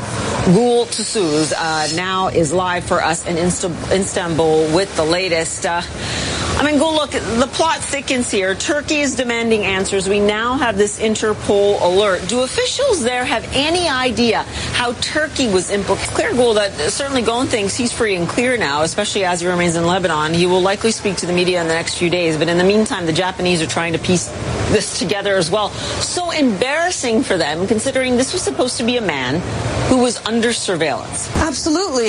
This is quite an embarrassment for the Japanese. This was a very high-profile individual for them, and their legal system was working to basically bring him to justice. And instead of that happening, he's now fled in this audacious escape, and we don't have a lot of answers for it, but Ghosn is expected to speak. And so far, what he said has been very, very critical of the Japanese justice system. He's called it rigged. He said that it's discriminatory. So all in all, a very embarrassing moment for Japan. And at this point, now that he's in Lebanon, there isn't much that they can do to bring this man to justice in front of their own legal system. Well, regardless of what's happening here, and it seems like the media is only focusing on his escape and how he escaped, and did he get into a musical instrument case, or did he take covert chartered jet flights? But no one's focusing on the real news. And I thought, honestly, from your tease in the newsletter, I thought we'd get a little bit more about what actually is going on with this guy and with Nissan and this supposed merger or failed merger. But there's another backdrop, and that is that Japan is now our ally in the Strait of Hormuz, and they're moving their fleet in there. So maybe there's some embarrassment that's taking place. I don't know if there's any connection at all. This guy, by the way, should be mentioned that he's kind of spooky. He's got passports from France. Yeah, he has 3 or 4 different passports. Lebanon, and he's got a passport from Brazil. Yeah. Which is another place, if you want to go hide out somewhere, they should all have extradition with everyone. We should all have a Brazilian passport. I think you and I both should have one just in case.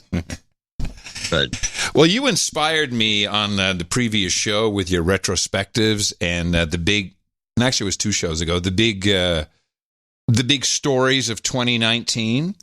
And I wanted to follow that up, and I was actually planning on peppering this throughout today's episode, but we're already halfway through. Here are some of the big stories that were not recapped at the end of 2019. The one that you mentioned specifically, and I think really these would go as the big media missers of 2019. Let's just remember how accurate your M5M stations were in the past year. We start with the story that no one wants to talk about anymore, Jussie Smollett. Empire star Jussie Smollett was the victim of a vicious, racist, and homophobic attack. His attackers hurled racial and homophobic slurs. Not only homophobia, we're talking about racism. We're talking about hate with steroids. They are looking for 2 suspects who were apparently wearing Make America Great Again hats. The offenders uttered, "This is MAGA country." This is stomach-turning, mind-boggling information. Ellie, this is a horrible story. Yeah. Horrendous and unacceptable. And this is America in 2019. So let me see. Did they get that one right, John? That Jussie Smollett story? Were they right on the money with that? Wrong. Let's try another one. How about the Covington High School kids with the Native American war hero? Outrage over this now viral video showing high school teenagers harassing a Native American elder. The Native American man who was beating the drum, Nathan Phillips, and those kids in the Make America Great Again hats that were kind of smirking at him and kind of looking down their noses at him. As one smirking high school student blocks the elder's path. The video appears to show dozens of youths wearing Make America Great Again hats, mocking Native American elder and Vietnam veteran Nathan Phillips. A veteran, a Native American man was, had a standoff with students who were, mocking him. We feel that President Trump is giving license to some of this behavior. Let me see. Were they right about that one, John? About the kids smirking and were they? No? Wrong. Joe Biden likes to touch people, sniff their hair, especially children. Let's remind ourselves how the media handled this story when people first started to get creeped out by him. He's very affectionate. I find oddly affectionate. He kisses people on the mouth. He shouldn't. He's always touching people's shoulders. I've seen him rub the shoulders of women and men. Joe Biden calls them expressions of affection. He is an affectionate, old-school politician. He's a really nice, generous, funny, connecting guy. Uncle Joe, as we affectionately call him, he's a very affectionate, very likable person. He's just an affectionate guy. I've known Joe Biden a long time, as have many others, and have always found him a very emotional man who is very, very affectionate. He's touchy-feely. He's been doing it his entire life in an affectionate way. I think the next time I see Joe Biden, if he doesn't hug me and give me a kiss and hold my hand, that's not the Joe Biden I knew. He's a nice guy. He's not a predator. And this is ridiculous. So, do they still talk like that about Joe, or are they a little more creeped out about it now? This is why you listen and why you help produce the No Agenda Show. Because this is the bull crap that the media puts into your head 24 hours a day. If you allow it, and it goes through your eardrums, into your brain processing, and then swells up your amygdala. And then you become insane. Let's check another one. Remember the Trump meme where he was shooting all the media, was killing them, which was from the movie, what movie was that? In the church? What was that again? Did you just walk away? You just walked away. You just walked away from the show. No, I didn't. It's like here I am.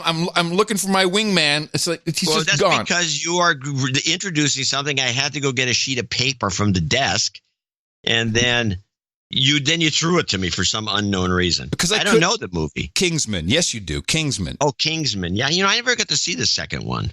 Well, but you remember the meme where they had all the mainstream media logos on the people in the church, and Trump was there with his head killing them all in the church. Right. This video, do you remember how horrible that was? How it was going to kill everybody in the media?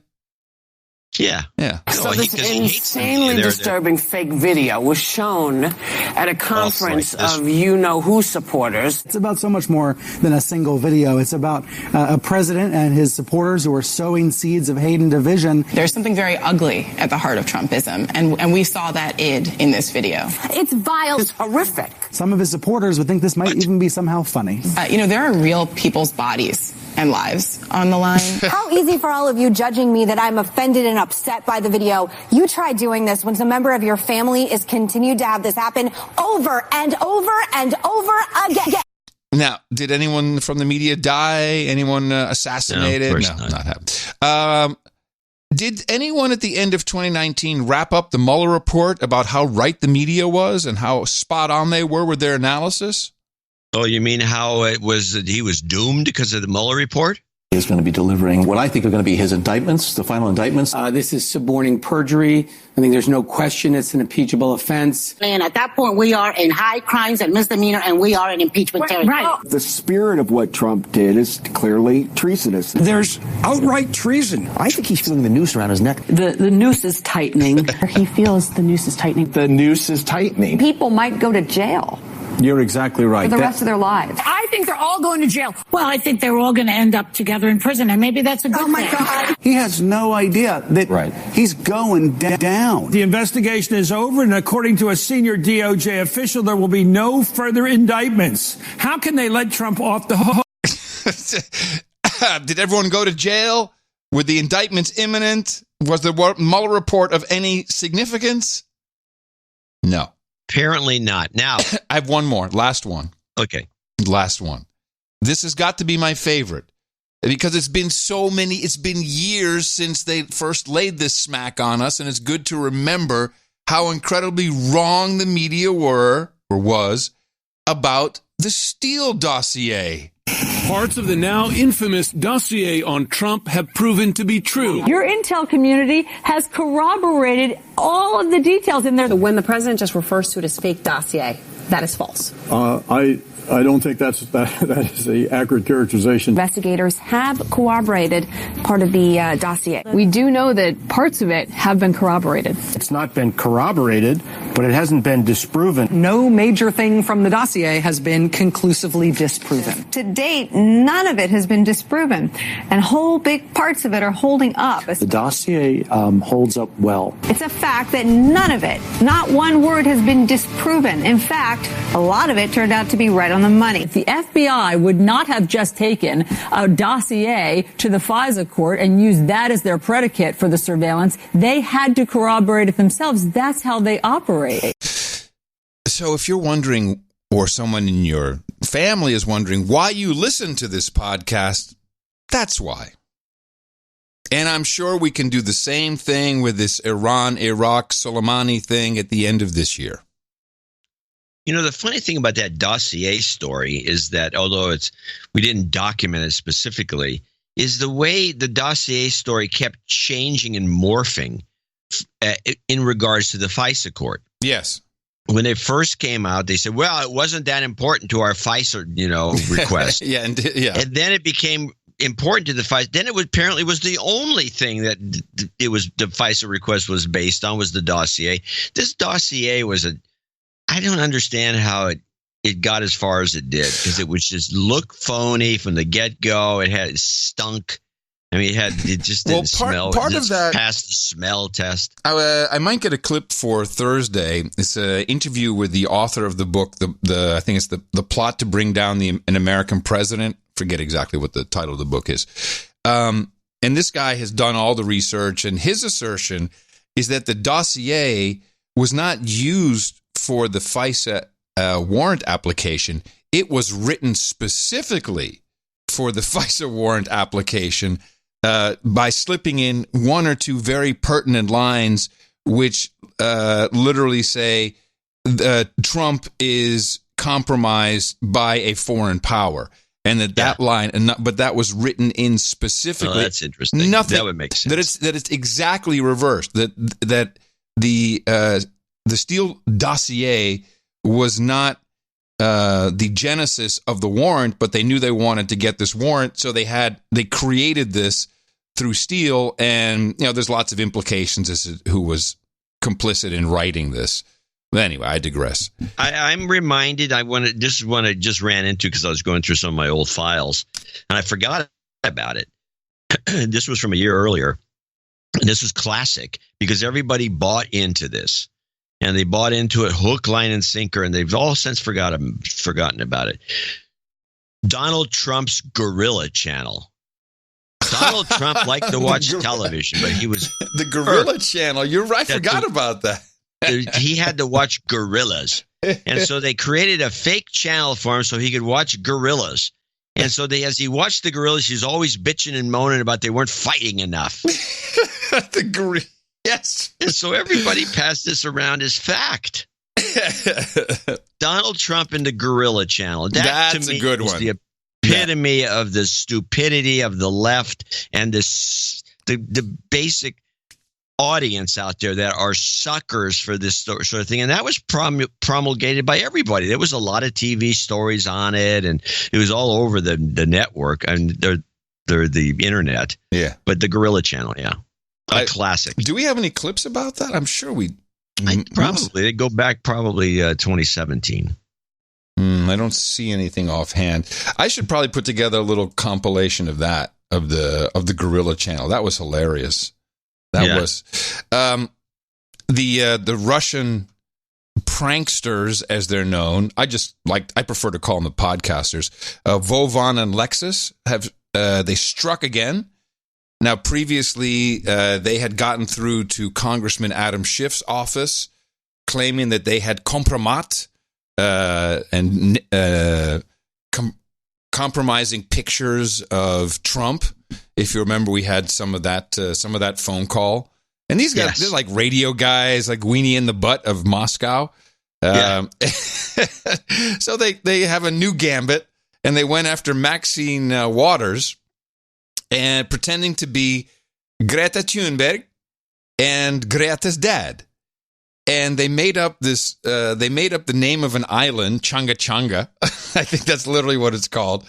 And they decided they're going to call into Maxine Waters' office, get her on the phone, and say, "Well, listen, Maxine. It's Greta and Greta's dad, and we're here in. I think it's what they say they were South Carolina, and we're here to garner support to save the island of Changa Changa. And could you please help us out? We'll put you on speakerphone." And I pulled the pertinent clip from this YouTube video. And, this used to be what Americans did. We used to be the fun phone pranksters. We've let Russia grab that away from us. Congresswoman? Yeah. I have Greta and her father, Svante, on the line. Thank you very much. Congresswoman, this is Svante, Greta's father. And here's Greta. Yes. Hello, on the line. Congresswoman Waters. Hello, I'm very happy to talk to you. Well, thank you both for calling me, and I'm very anxious to hear from you. Yes, I know that yours called you Aunt Maxine. That's so sweet, I think. Is that true? Brilliant. Butter her up first by calling her Auntie Maxine. She'll love that. Butter her up. Very good. By the way, these guys sound nothing like Swedish Greta and her dad, but still Maxine is falling for it. Absolutely, yes. Oh, that's so nice. We have wonderful climate strike to support the ecology of Chunga Changa Island. Thousands of people came to meet me. Well, thank you, and I'm so glad you came to my state. And, of course, I know all about you. You have made quite a big thunder on this issue. I am really, really very proud of you and the work that you're doing. We're now in North Carolina. So we are in a climate strike here in a meeting. Okay. So you're in the meeting now? The meeting has started? Yes, already. Yes. We're there now. We're here now at the meeting. And if you will allow me, I will put you on a speakerphone. So, yes. Yeah.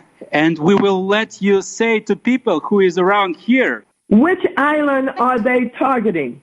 This is the part I like the best. All these politicians are like that. It's like, if I can get anything out of you, and of course, typically these calls are about money, but right now it's like, oh shit, I can align myself with Greta Thunberg. This is fantastic. This is good for me. And they can roll out some bullcrap script just right off the cuff. Even Maxine, and she's up there in age, but she's still, she's a pro at rolling it out. So she has a little bit of information. She knows it's North Carolina. She knows it's Greta, who's a thunder, apparently. She knows it's Chunga Changa Island, which doesn't exist, and she's going to do a little promo. So, yes. And we will let you say to people who is around here. Which island are they targeting? Chunga Changa. Chunga Changa? Yes. Hello, everybody. This is Congresswoman Maxine Waters, and I am so pleased to be on this telephone call with Greta Thunberg. I am just so proud. I think she says Thudberg, Thudberg, which is a new one for us. So pleased let me write that one down. To be on this telephone call with Greta Thunberg.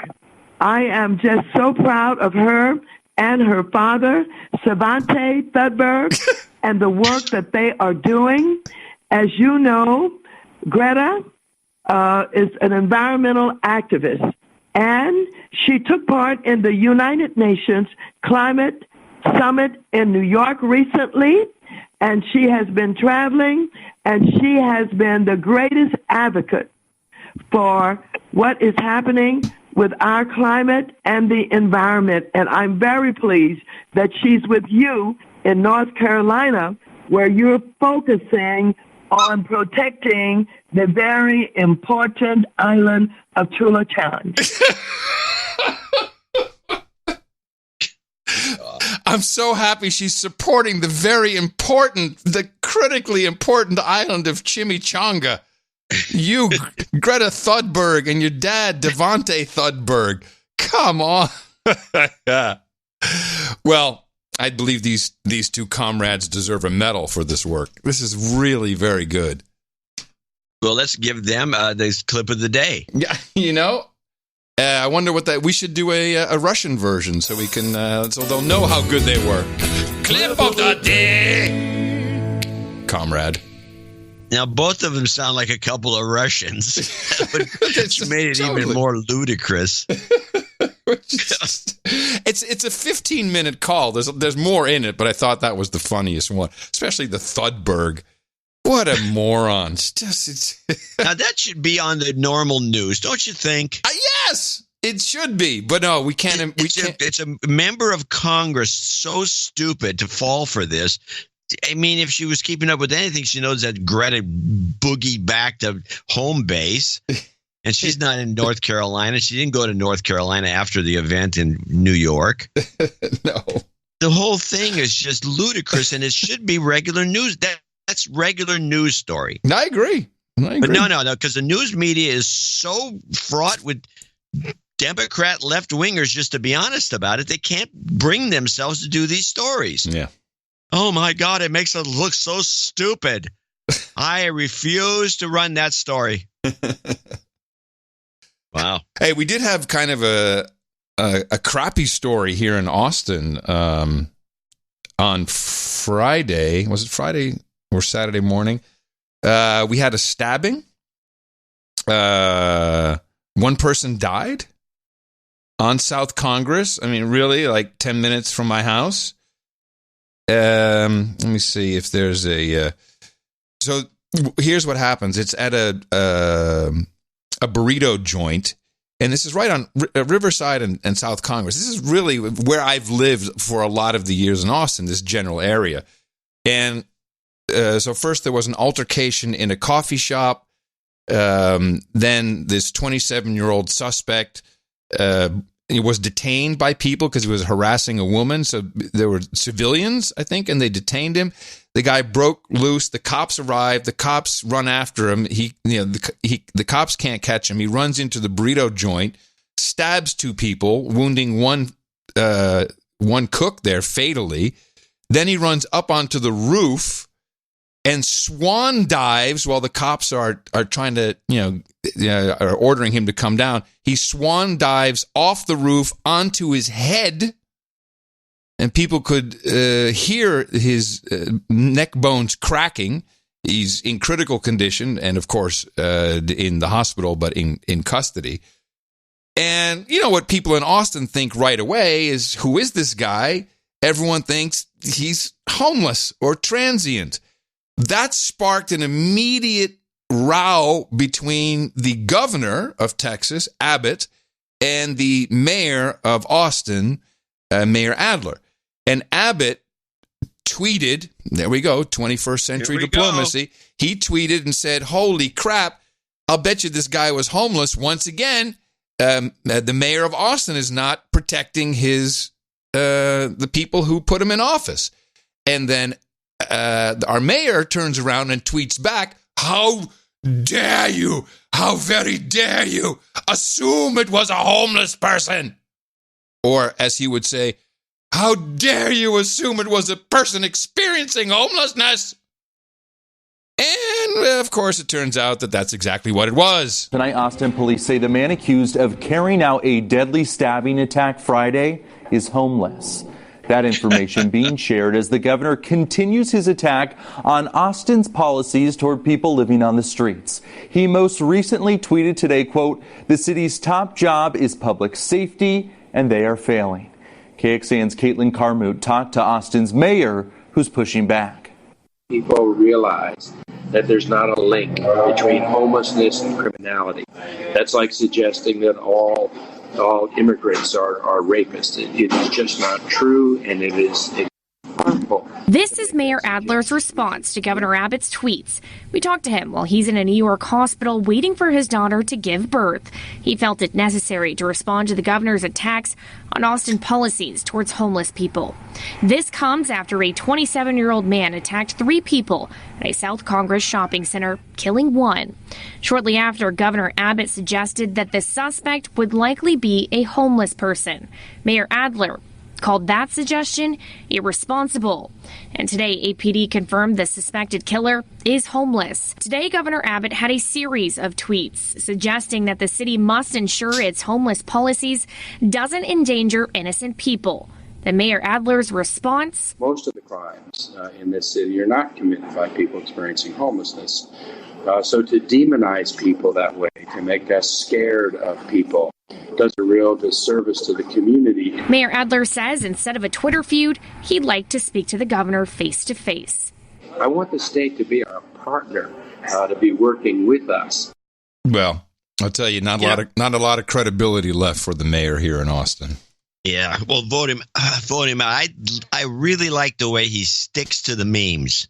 Oh, experiencing homelessness. You can't just cut it down to homeless. No, you can't. You have to say, and you have to say neighbors experiencing homelessness. But the problem is, just like California cities, here now as well, there's no prosecution for small crime. There's no prosecution for small assault. There was a woman, and it could have been the same guy for all I know, a couple of weeks ago, was assaulted on the South First or South Congress Bridge. And, it's become violent because these are not just, you're right, he's right, homelessness or people experiencing homelessness, that's not necessarily the issue. But Austin has become a mecca for transients to come through because everything's free here, free money, camp where you want, do what you want. Just because you can't camp downtown, every median of grass now outside of the downtown area is filled with tents, barbecues, people parking their cars on the median. Our mailbox was broken into yesterday. As you know, we don't have mailboxes. We have one up at the top of the street, but broken open, all the mail stolen, packages ripped open. Which is a federal crime, I might add. So thank you. That's not just some petty crime. Where's the Ring doorbell now? Where's all that?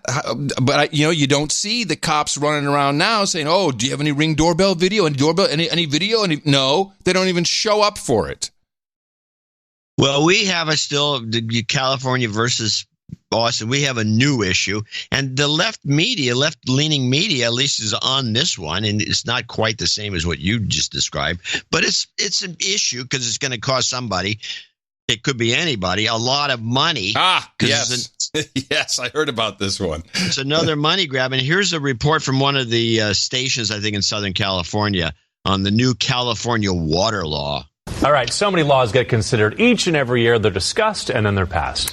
All right, this one, I'm not sure how I feel about this. You're not going to be allowed to shower and do a load of laundry in the same day. I had the same misgivings. Doing a load of laundry takes about 40 to 50 gallons of water. Taking a shower for about 8 minutes takes about 17 gallons of water. Well, there's a limitation on your daily use of water of 55 gallons per day. So that means if you are taking a shower and if doing a load of laundry, you can't do both without being in violation of the law. There are some exceptions about this. You can't do both without being in violation of the law. There are some exceptions about this. There are some caveats. For instance, if you have a multi-person household, if you have 4 people in your household or 3 people in your household, that 55-gallon limit per day applies for each person. So you could do a load of laundry if you have a multi-person household. Okay. So who's going to police that? Someone going to cuff Mark Krisky when he's What's going on? Who's enforcing this? Well, you can actually see your water usage on a daily rate with your water meter. Now, there are actually fines available for this as well. Your violation is $1,000 per each day that you are in violation. Wait, who made this a law? Let's talk to them. It's the state legislature. The governor signed this into effect. It was in effect January 1st. Now, there's also another caveat. If we're in drought conditions and the governor declares an emergency, that fine can go up to $10,000 a day. So be careful. You could change your word to serenity to anger now. Wow. You're not going to be able to shower in 2020. You know what? I'm going to pick doing laundry over showering. So all of a sudden, I can smoke marijuana as much as I want, but I can't take a shower. Yeah, it's unbelievable. A whole new world. Yeah, absolutely. That's where our country, time our for one state more. is going. Yeah, I saw this, and I clipped it as well. It's KTLA, the very famous Los Angeles station. What was most fascinating to me is the female anchor says, "Well, who made this law?" Excuse me. Hello, news lady. You're supposed to be on top of this. This was a state legislator, and it was signed into law. And they can completely track this right down to your microgallon. They know exactly how much you're using. How many people live in there? 2 people. That's 110 gallons a day. Don't go over it. Oh, yeah. Fines are coming. Yeah. Well, luckily, you don't bathe that much, so you won't have much trouble with the law. I never bathe. I use Dr. Show my support by donating to No Agenda. Imagine all the people who could do that. Oh, yeah, that'd be fab. Yeah, on No Agenda in the morning. You know, you don't need to bathe if you use Dr. Bronner's. Doesn't it require some water? No, the stuff doesn't. It's unbelievable. Oh, fabulous. I had no idea. Just wipe it on and wipe it off. Use a squeegee. Yeah. Let's start off with thanking a few people for show 1205, starting with Mike Nikolaichuk.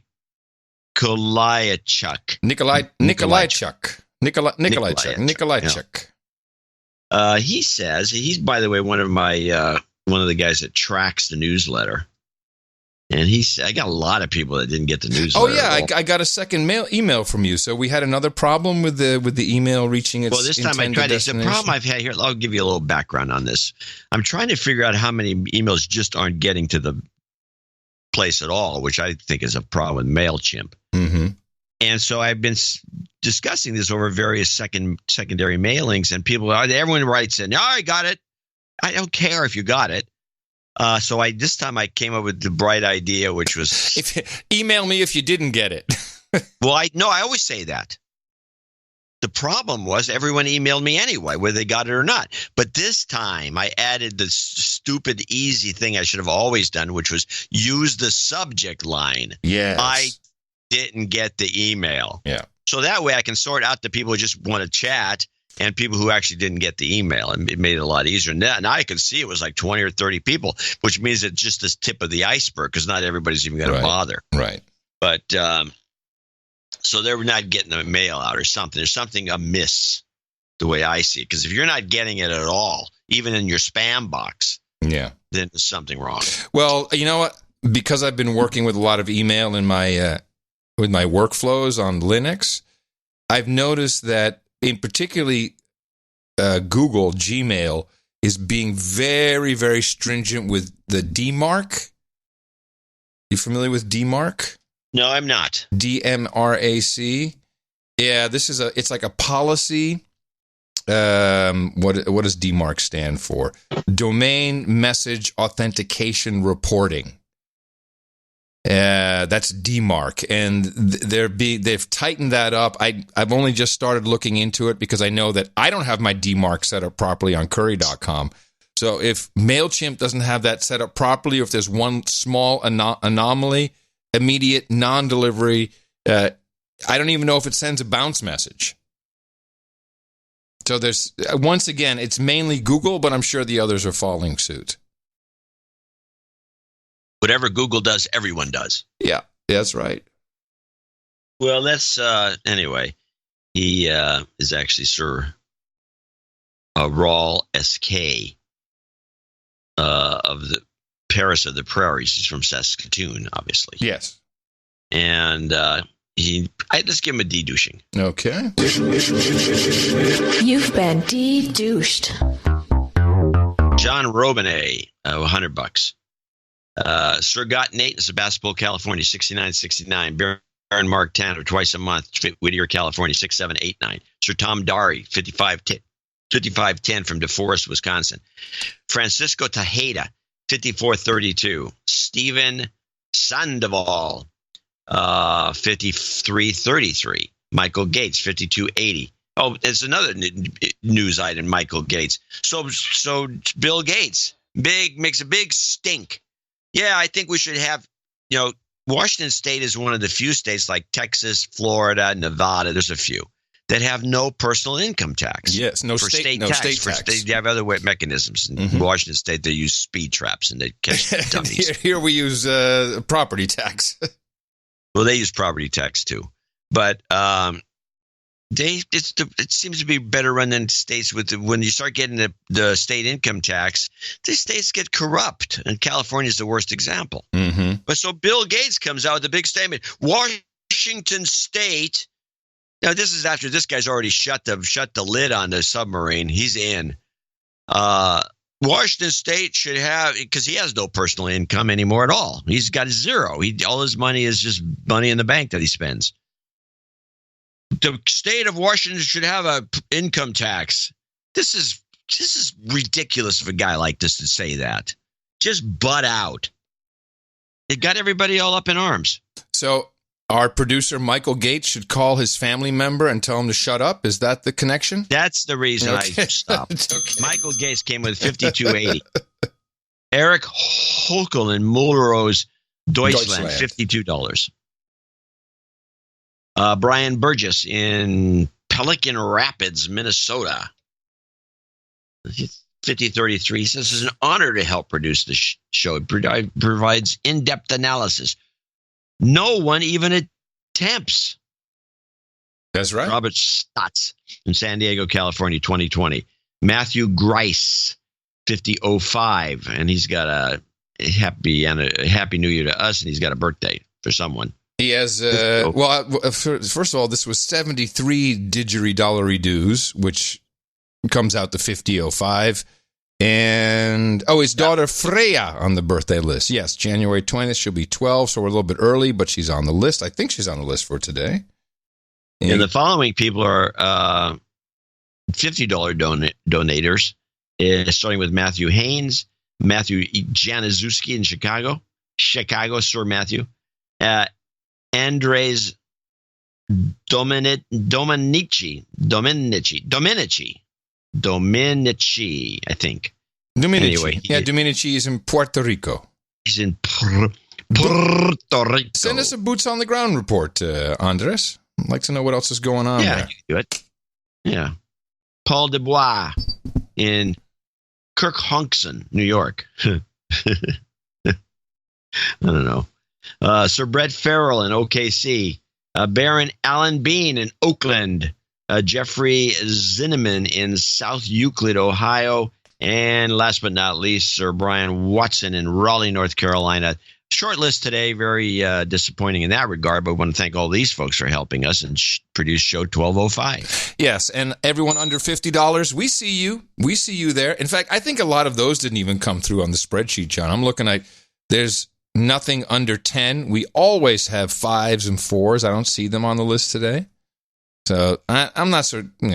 This is part of the power outage, the tumbleweed terror that Eric the Shill is going through. So if we missed you, which is possible, then please just email us and we'll make sure we fix that. This is one that just blame it on the tumbleweed. We can't help it at all.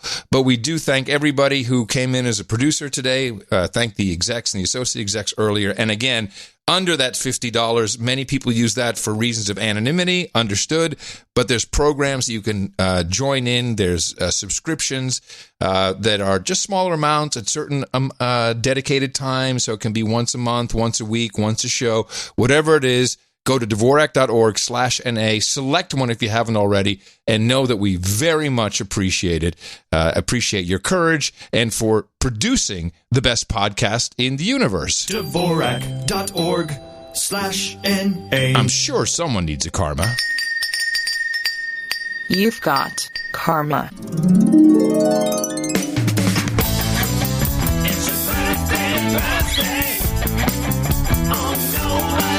We did get a small list together, luckily, for this 5th day of January 2020. Scott of the Tall Corn will turn 39 years old tomorrow. As I said earlier, Matthew Grice says happy birthday in advance to his daughter Freya. She turns 12 on January 20th. And Brian says happy birthday to Eri Kiyagi, who celebrated on January 1st. Happy birthday for everybody here at the best podcast in the universe.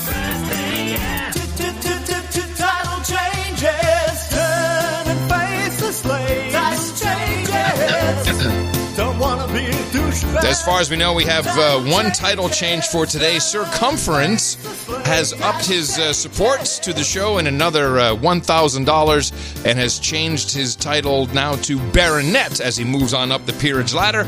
And you can always check the status of all of our peerage at itm.im/peerage. There should be a map in there somewhere as well, which I'm thinking I should put into the show notes more regularly. And thank you very much, Circumference, for your support of the show. No agenda meetups. It's just like a party, only it's a non-triggering event. Everybody is welcome at the No Agenda Meetups, where producers from around the world get together in all corners of the earth. Here's an overview of what's coming up in the near future. On Tuesday, the second biannual Knoxville meetup at 4 o'clock. Sir Seatsitter will be waiting for you at Barley's Knoxville upstairs at the pool tables. Next Thursday, a No Agenda Tune Man Tour. This is Jesse Coy Nelson, his Beirut stop, 6 o'clock European Standard Time. Meet Jesse at the Rabbit Hole on Makdisi Street in Beirut, Lebanon, one of the West Clark 7. Make sure you get there before they rubblize. Then next Saturday, we'll have the Long Island meetup, Long Island, New York, 7:30. Excelsior Slaves, come one, come all. It'll be at the St. James Restaurant and Bar. Andrew Grasso is your host for that. Let me see if we have... What's this? Well, I gotta keep reading because I have to read this note from Mimi. I'm reading these meetups. I'm reading the note from Mimi. So what are you talking about? No, I'm talking about a separate note. Well, why don't you do that then? Well, I have to find the note, so keep reading. That's what I said. Keep reading for. Now, this is interesting because I see here's a secondary Long Island meetup on the same Saturday. No, this can't be right. The St. James. No, it's this. I'm sorry. This is a doubling. So there is one Long Island meetup. There you go. That's the one at the St. James Restaurant and Bar. Then next Thursday, the 16th, so now we're already a Thursday, a week and a half away, will be once again the Austin Local 512 meetup. It'll be at Doc's Backyard in Sunset Valley. And that is, of course, Sir Scott Baronet of the No Agenda Armory, and his wife, Christine, will be organizing that. And if you did not hear something that is coming up near you, go to noagendameetups.com. You can find out more information about it. You can start your own. And a reminder, February 21st, Adam and the Keeper will be in Florida at the meetup, which is being scheduled for Delray Beach, and we look forward to... Yeah, and this is the problem. So what happened, and nobody seems to respond to Mimi on this, and she just got a mess on her hands, and she says no one can make a decision, and she's not going to do it because she's going to get blamed, and she says you're going to have to do it. There are 5 competing Delray meetups. There's the Saltwater Brewery at 6:30 by Scott. This is great. There's the Saltwater Brewery at 7:30 by Mez. There's the Saltwater Brewery at 6 by organizer Crystal and David Culpa. There's Brews Room Sports Grill at 6 by Lou Purrs. There's the Saltwater Brewery again at 6 by Nick B. Sounds like the Saltwater Brewery is the place to be. Yeah? Yeah, so let's make it the Saltwater Brewery. Which one? 6:30 to 7? 7:30? 6? Can I ask you a question? Why are you so angry at me? What do I have to do with this? I have to do this. I'm being firm with the organizers. Well, somebody has to make a decision about which one. You're gonna pick Saltwater Brewery, but which one? 6, 6:30, 7:30. By the way, somebody else has one that he wants to go to 4 in the morning with. Okay. So it's going to be at the Saltwater Brewery, and it'll be around 6. And everybody who's organizing that, except for the one person who had a different one, I'll see you there. The organizer, we're going to stick Crystal and David Culpa. Okay. Are going to be the organizers. Okay. Scott, Mez, and Nick B have to contact them, and then maybe you can switch ownership of this thing if you want to. But Adam has decided that it's the Saltwater Brewery, 6 p.m., organizer Crystal and David. Yes. There you go. That wasn't so hard. I'm sorry there was so much angst in the Dvorak household about this. We had meetings. What? An actual meeting? No. This will not stand. Yeah, that's why we had to go to the go-to guy, which is you. Okay, let me see. Do I have any of those? And Lou, come up with something else. I do see the note here. Finally. Oh, yeah. Okay. Oh, man. I love it when Mimi gets all upset.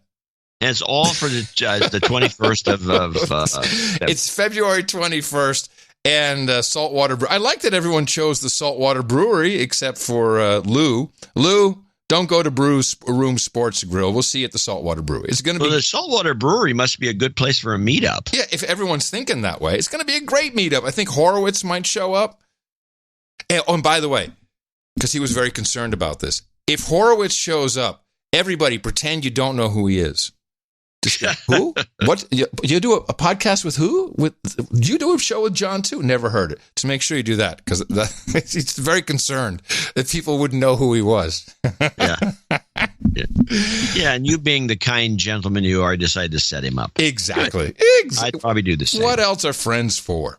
So that is a current overview. I did want to mention the 25th of January as an additional. That'll be in Moscow, Russia. So make sure you gear up. Man, I would love to go to one of those. We got to do more traveling this year. I've decided. Then I know you're laughing. You say that every year. Yeah, that's exactly what Tina says. I want to remind you, every year you tell me we need to travel more. Well, we now have a map with pins in it. It was a Christmas gift. So I've got a big map with pins where we're going. Yeah. I have a meetup report, a audio report. This is really the only kind that works best for a podcast, so I appreciate Sir Roderick Velo. We all know Sir Rod. He is Knight of the No Agenda Roundtable, also host of his own podcast in the Netherlands, which is very successful. He organized the Amsterdam meetup and recorded everybody in attendance. This is Sir Rod on the No Agenda meetup Amsterdam. And this is Sir Pate with the Protectorate of Friesland and North Holland. I'm Tim Goudriaan from Roermond. Hoi Adam. I'm getting lots of drinks, so that's really cool. I'm Sir D of Hollandse Rading. This is my second meetup in 1 week in the Netherlands. I'm Arno from Amstelveen. Guus Kadaver. Hi Adam and John. This is Jacob from Wisconsin, coming to you from Amsterdam. I'm Jacobina. I'm Dame of the Doomsday Deniers. And we're not talking about impeachment. Hello, ik ben André Peters Esquire. And soon I will be Sir André, Knight of the Empty PayPal account. Hello, John and Adam. This is Entrepreneurial from Amsterdam. Jeroen Jansen. Hi, Maarten Tuiniga here. Just dropping in. Sir Herco, Knight of the Papal Fiefdom of Utrecht. Second meetup in 1 week. Not too much. Never enough. The bitter balls are excellent. Now that's a meetup report. I live how they talk too. I think that was one of the best meetup reports we've had. I think it was just introduce yourself, dynamite. Get it out of the way. Yep, dynamite. Well, it's also Rod. Roderick. He produced it, so he cut it up nicely, made it all work. I love the guy, the future Knight of the Empty PayPal account. I think that's a great Knight name. That's a good name, yeah. Thank you all very much. And remember, noagendameetups.com is where you can, hey, we need some more people to organize a meetup on the 21st. Let's see if we can find some other locations. It'll be fun. Or just find something near you and go attend. It's a great opportunity for a triggerless conversation about anything, good drinks, across boundaries, across age groups, race, creed, religion, background, age, you name it. We're a crazy cult. Go find your meetup. I have a stink bug update. Well, we talked about the stink bug? Yes. And now nobody knew about anything going on, but apparently these stink bugs have invaded a good part of Washington state. This is the marmorated stink bug, I believe, is the full. Yes, exactly. I got a lot of emails from people about your story.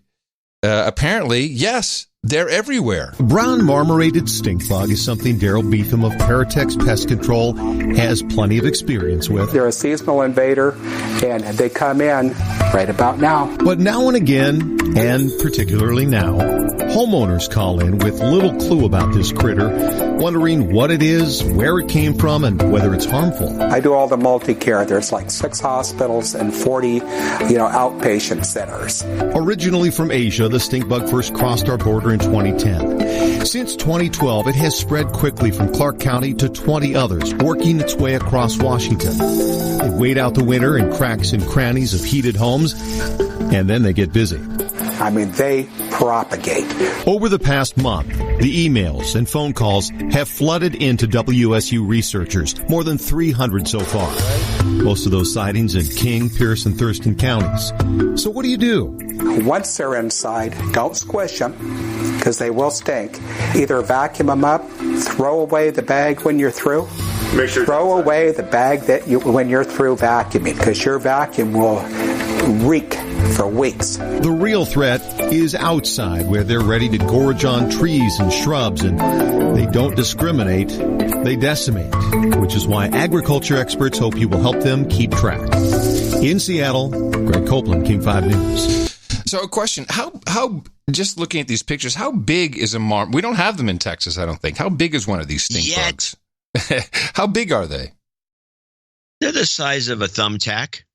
Okay, so relatively small. Maybe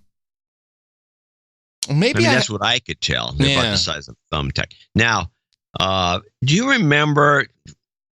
Because I think we maybe went to 2 cycles of these bug stories, Bugageddons. It was probably 2 years ago, maybe 3. Bed bugs. Yes. There was story after story about bed bugs in hotels and bed bugs and bed bugs and bed bugs. And what happened? Did all the bed bugs die? How come that story just dropped off to just nothing? It wasn't scary enough. Apparently these stink bugs are now the story. So it's always some bug.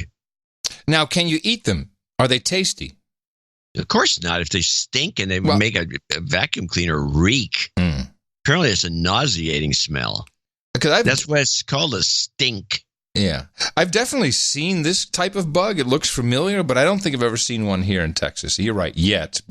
And I'd like to know. I'd like to know a little bit more. What is this? Maybe we should send you a few mating couples, and you can examine them for yourself. No, maybe we won't do that. That's not a good idea at all. Updates. Epstein updates.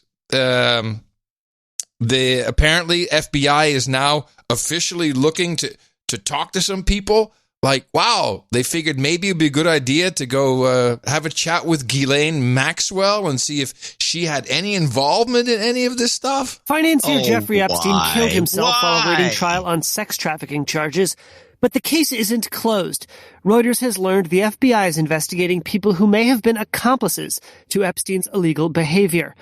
2 law enforcement sources told Reuters the principal focus is British socialite Ghislaine Maxwell, seen here in 2013. Maxwell has not been accused of criminal wrongdoing. Her lawyers did not respond to a request for comment. One of Epstein's accusers, Virginia Giuffre, said in a civil lawsuit that Maxwell recruited her into Epstein's circle. And so she introduced you to Jeffrey Epstein? She did, yeah. So you were hired to be a masseuse for him? Initially, yeah. Maxwell has called Giuffre's allegations lies. Giuffre claims Epstein forced her to have sex with friends, including Britain's Prince Andrew. Andrew, 59, also categorically denies the accusations and has said he has no recollection of meeting Giuffre. Law enforcement sources said the FBI's focus is on people who facilitated Epstein and that Andrew does not fit that category. Somehow I think they're just never really going to talk to Ghislaine Maxwell, or as they say, socialite, British socialite. No, she's protected. She's protected. Yeah, she's protected. She's a spook. She's protected by multiple intelligence agencies and will never know anything. However, tonight, 60 Minutes is promising something new. Sharon Alfonsi has investigated Epstein's death for 5 months and reveals what happened in the moments after his body was found. What did the prison guards do with Jeffrey Epstein's body? So immediately after they discovered him, they took him to the hospital. They were trying to do CPR on him. About an hour after he got to the hospital, they declared him officially dead, about 7:30, and then he was taken to the morgue where they did the autopsy the next day. What do we know about what was found in Jeffrey Epstein's jail cell? So it's interesting. You would think that it would be sparse, right? This is a federal prison, high security. What we have learned through our reporting is that there was multiple sheets in there, lots of bedding, an electrical cord, prescription medicine. There was actually notes and a paper. He had written a note. So in the piece, you were heard saying that a guard was saying, breathe, Jeffrey, breathe. So this was widely known what was happening in the prison, or we aren't sure? Well, we know the way that the prison was set up. He was in a secure area where there were about 8 cells. And so we have heard, and our sources tell us that the guards could be overheard saying, breathe, Epstein, breathe. And what's kind of eerie is that after that, the prisoners that were in that secure area all started chanting, breathe, Epstein, breathe. So other prisoners were aware of what was going on. Well, they apparently knew something was going on. It's, the doors are blocked. They probably couldn't see that much, but certainly they heard the commotion. Was there video surveillance in there in that area? It's a great question. We know that there was video surveillance facing the guard's desk, which is outside of the area where he was. We are told that the video facing the cells, the video that might have seen his cell door, was corrupted. It was corrupted, meaning? We don't know. Okay. Good question.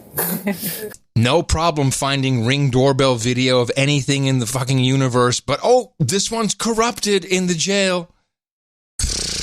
And he had electrical cords, and she had everything. What? This is an abomination. It truly is an abomination, and it's insulting to people's intelligence. Well, but then again, what's new? What's new with this story? I didn't know they had all this. He had all that stuff in his cell. Well, even so, but that's kind of pertinent to how someone kills themselves. It's a lot. They never said they saw the cord wrapped around his neck. No, I always imagine somebody in there choking him, saying, "Breathe, breathe." That I actually think is the best theory ever. The guy is standing there saying, "Breathe, Epstein," while he's choking him. That I think is something to look at. You can imagine it. Yeah. Yeah. Now I don't expect much. Not expecting much. I'm not even going to watch it. I'll watch a football game instead. Well, you do that. I'll watch. Now, I have an old clip that I wanted to get out of the way. Is this going to be our last clip? Yeah. Okay, well, then we can go back to 2016. I never heard this clip. We never played it on the show that I know of. This is before Trump was even elected. He had just been nominated president. And there was a discussion with Harry Reid. Wait. So he said he hasn't been elected. He's been nominated president. What did you just say? He's not been elected yet. This is before the election. Oh, he has the nomination. He was the nominee for the Republicans. Got it. So he's just a new nominee. So he's not any big thing, but there he is. And this is the kind of thing that was going on during that era when Trump just got nominated. Here's what the Democrats were doing. It's obvious that he doesn't know what he's talking about. It's obvious he can't control his mind or his tongue. And what I've suggested, if now because he's the nominee for the party, and he's entitled to briefings from the CIA, for example, I said publicly, give him fake briefings. Pretend you're briefing him. Don't tell him anything that you don't want to get out. And that's how I feel about it. I think that the man is a loose cannon. I think he's done so much to hurt our country with our international relations already. But as a Republican nominee, isn't he entitled to get those briefings? Give him fake briefings. What does that even mean? It means they'll tell him stuff. He won't know the difference. You're basically telling the intelligence community to lie to him. No, you know, I'm not going to lie to you, but I still have to tell you everything. I hadn't heard that clip. Is that one of ours? No, I found it on the interwebs. Well, I was surprised when I heard. I had no idea this was gone that far back. He's already ruined the relations with the world. The guy just got nominated, and this is where they're headed with it. And this is where it began. I think this predates even stuff that was just prior to the election. Well, just before the new year, Al Green, Representative Al Green of Texas, who has put his foot in his mouth multiple times when it comes to impeachment. He is, of course, the man who said, well, if we don't impeach him, he'll win. He'll be reelected, which is, I think, kind of the money quote for 2019. But just before the New Year's, he's on with Chris Hayes on MSNBC talking about the genesis of impeachment. And when the decision was really made that, this guy needs to be impeached. And leveled against Democrats during this entire affair, particularly since September when the formal impeachment inquiry started. And you play a starring role in those charges. I mean, the argument goes like this of House Republicans and Trump and his allies, the president and his allies, is basically the Democrats wanted to impeach Donald Trump from day one. They cast about looking for a set of facts that they could plausibly use to do it. And all of it was pretextual and reverse engineered to get to this point. Exhibit 1, Congressman Al Green, who's been calling for the man's impeachment for 2 years now. What's your response to that charge? Well, the genesis of impeachment, to be very candid with you, was when the president was running for office, and he had members of his own party to talk about his unfitness to hold office. So when he was running, before he was even the nominee, we knew we had to impeach him. Yeah, that pretty much says it all in this Harry Reid thing. I mean, these Democrats were not going to let this guy.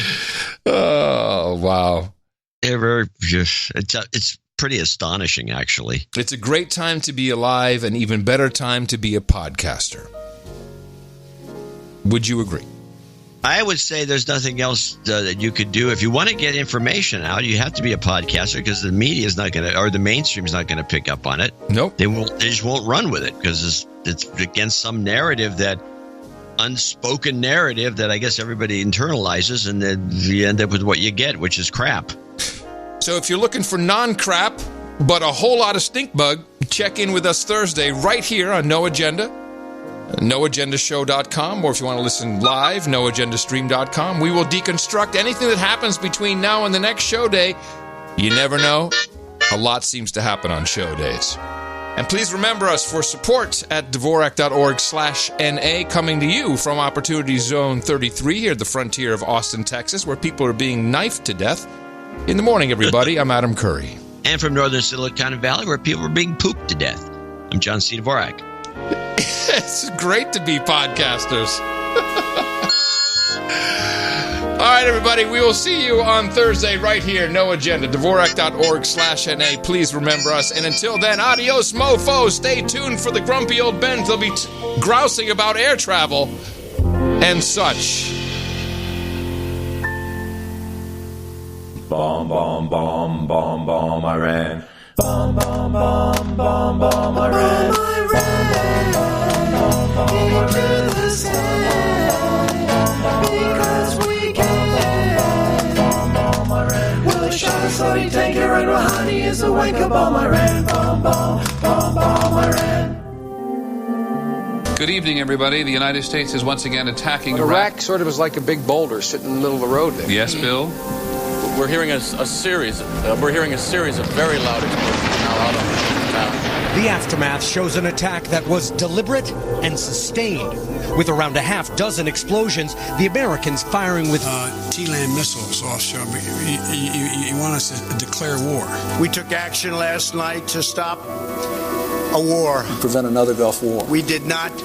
Because we're acting today, it is less likely that we will face these dangers in the future. He was plotting attacks against Americans, but now we've to increase America's ability to prevent future acts of violence and aggression. Last night, at my direction, the United States military executed a flawless strike that terminated the terrorist ringleader. Earlier today, I ordered America's armed forces to strike military and security targets in Iraq. Ladies and gentlemen, I know I sound like a broken record to many of you the last 6 years, speaking so much about Iraq. If you're a Sunday morning junkie, you've had to hear me almost every Sunday morning. To demonstrate, once again, that reckless acts have consequences. And I am ready and prepared to take whatever action is necessary. Take him out? Well, how are we going to do that? Tell me how this ends, Charlie. Let me close by addressing one other issue, that the serious debate currently before the House of Representatives would distract Americans or weaken our resolve to face them down.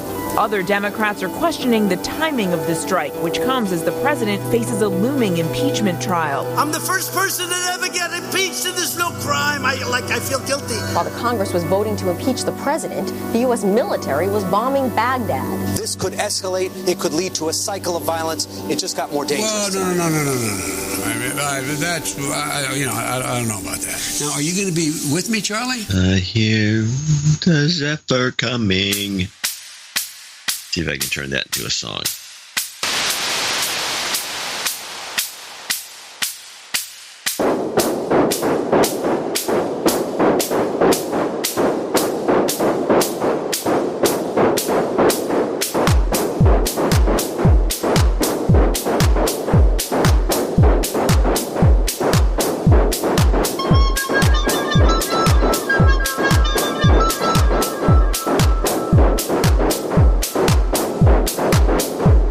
The zephyr coming. It's coming. It's coming. It's coming.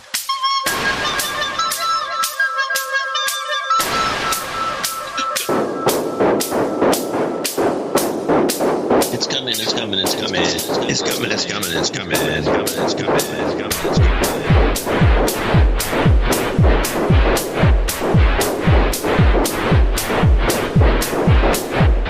I hear the zephyr coming.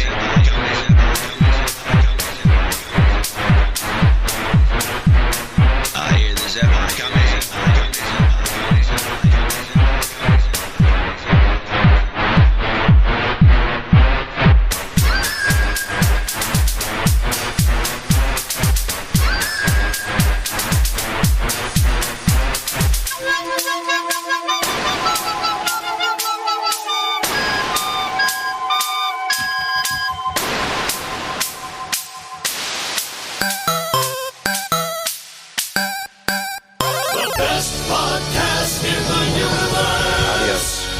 Dvorak.org/NA.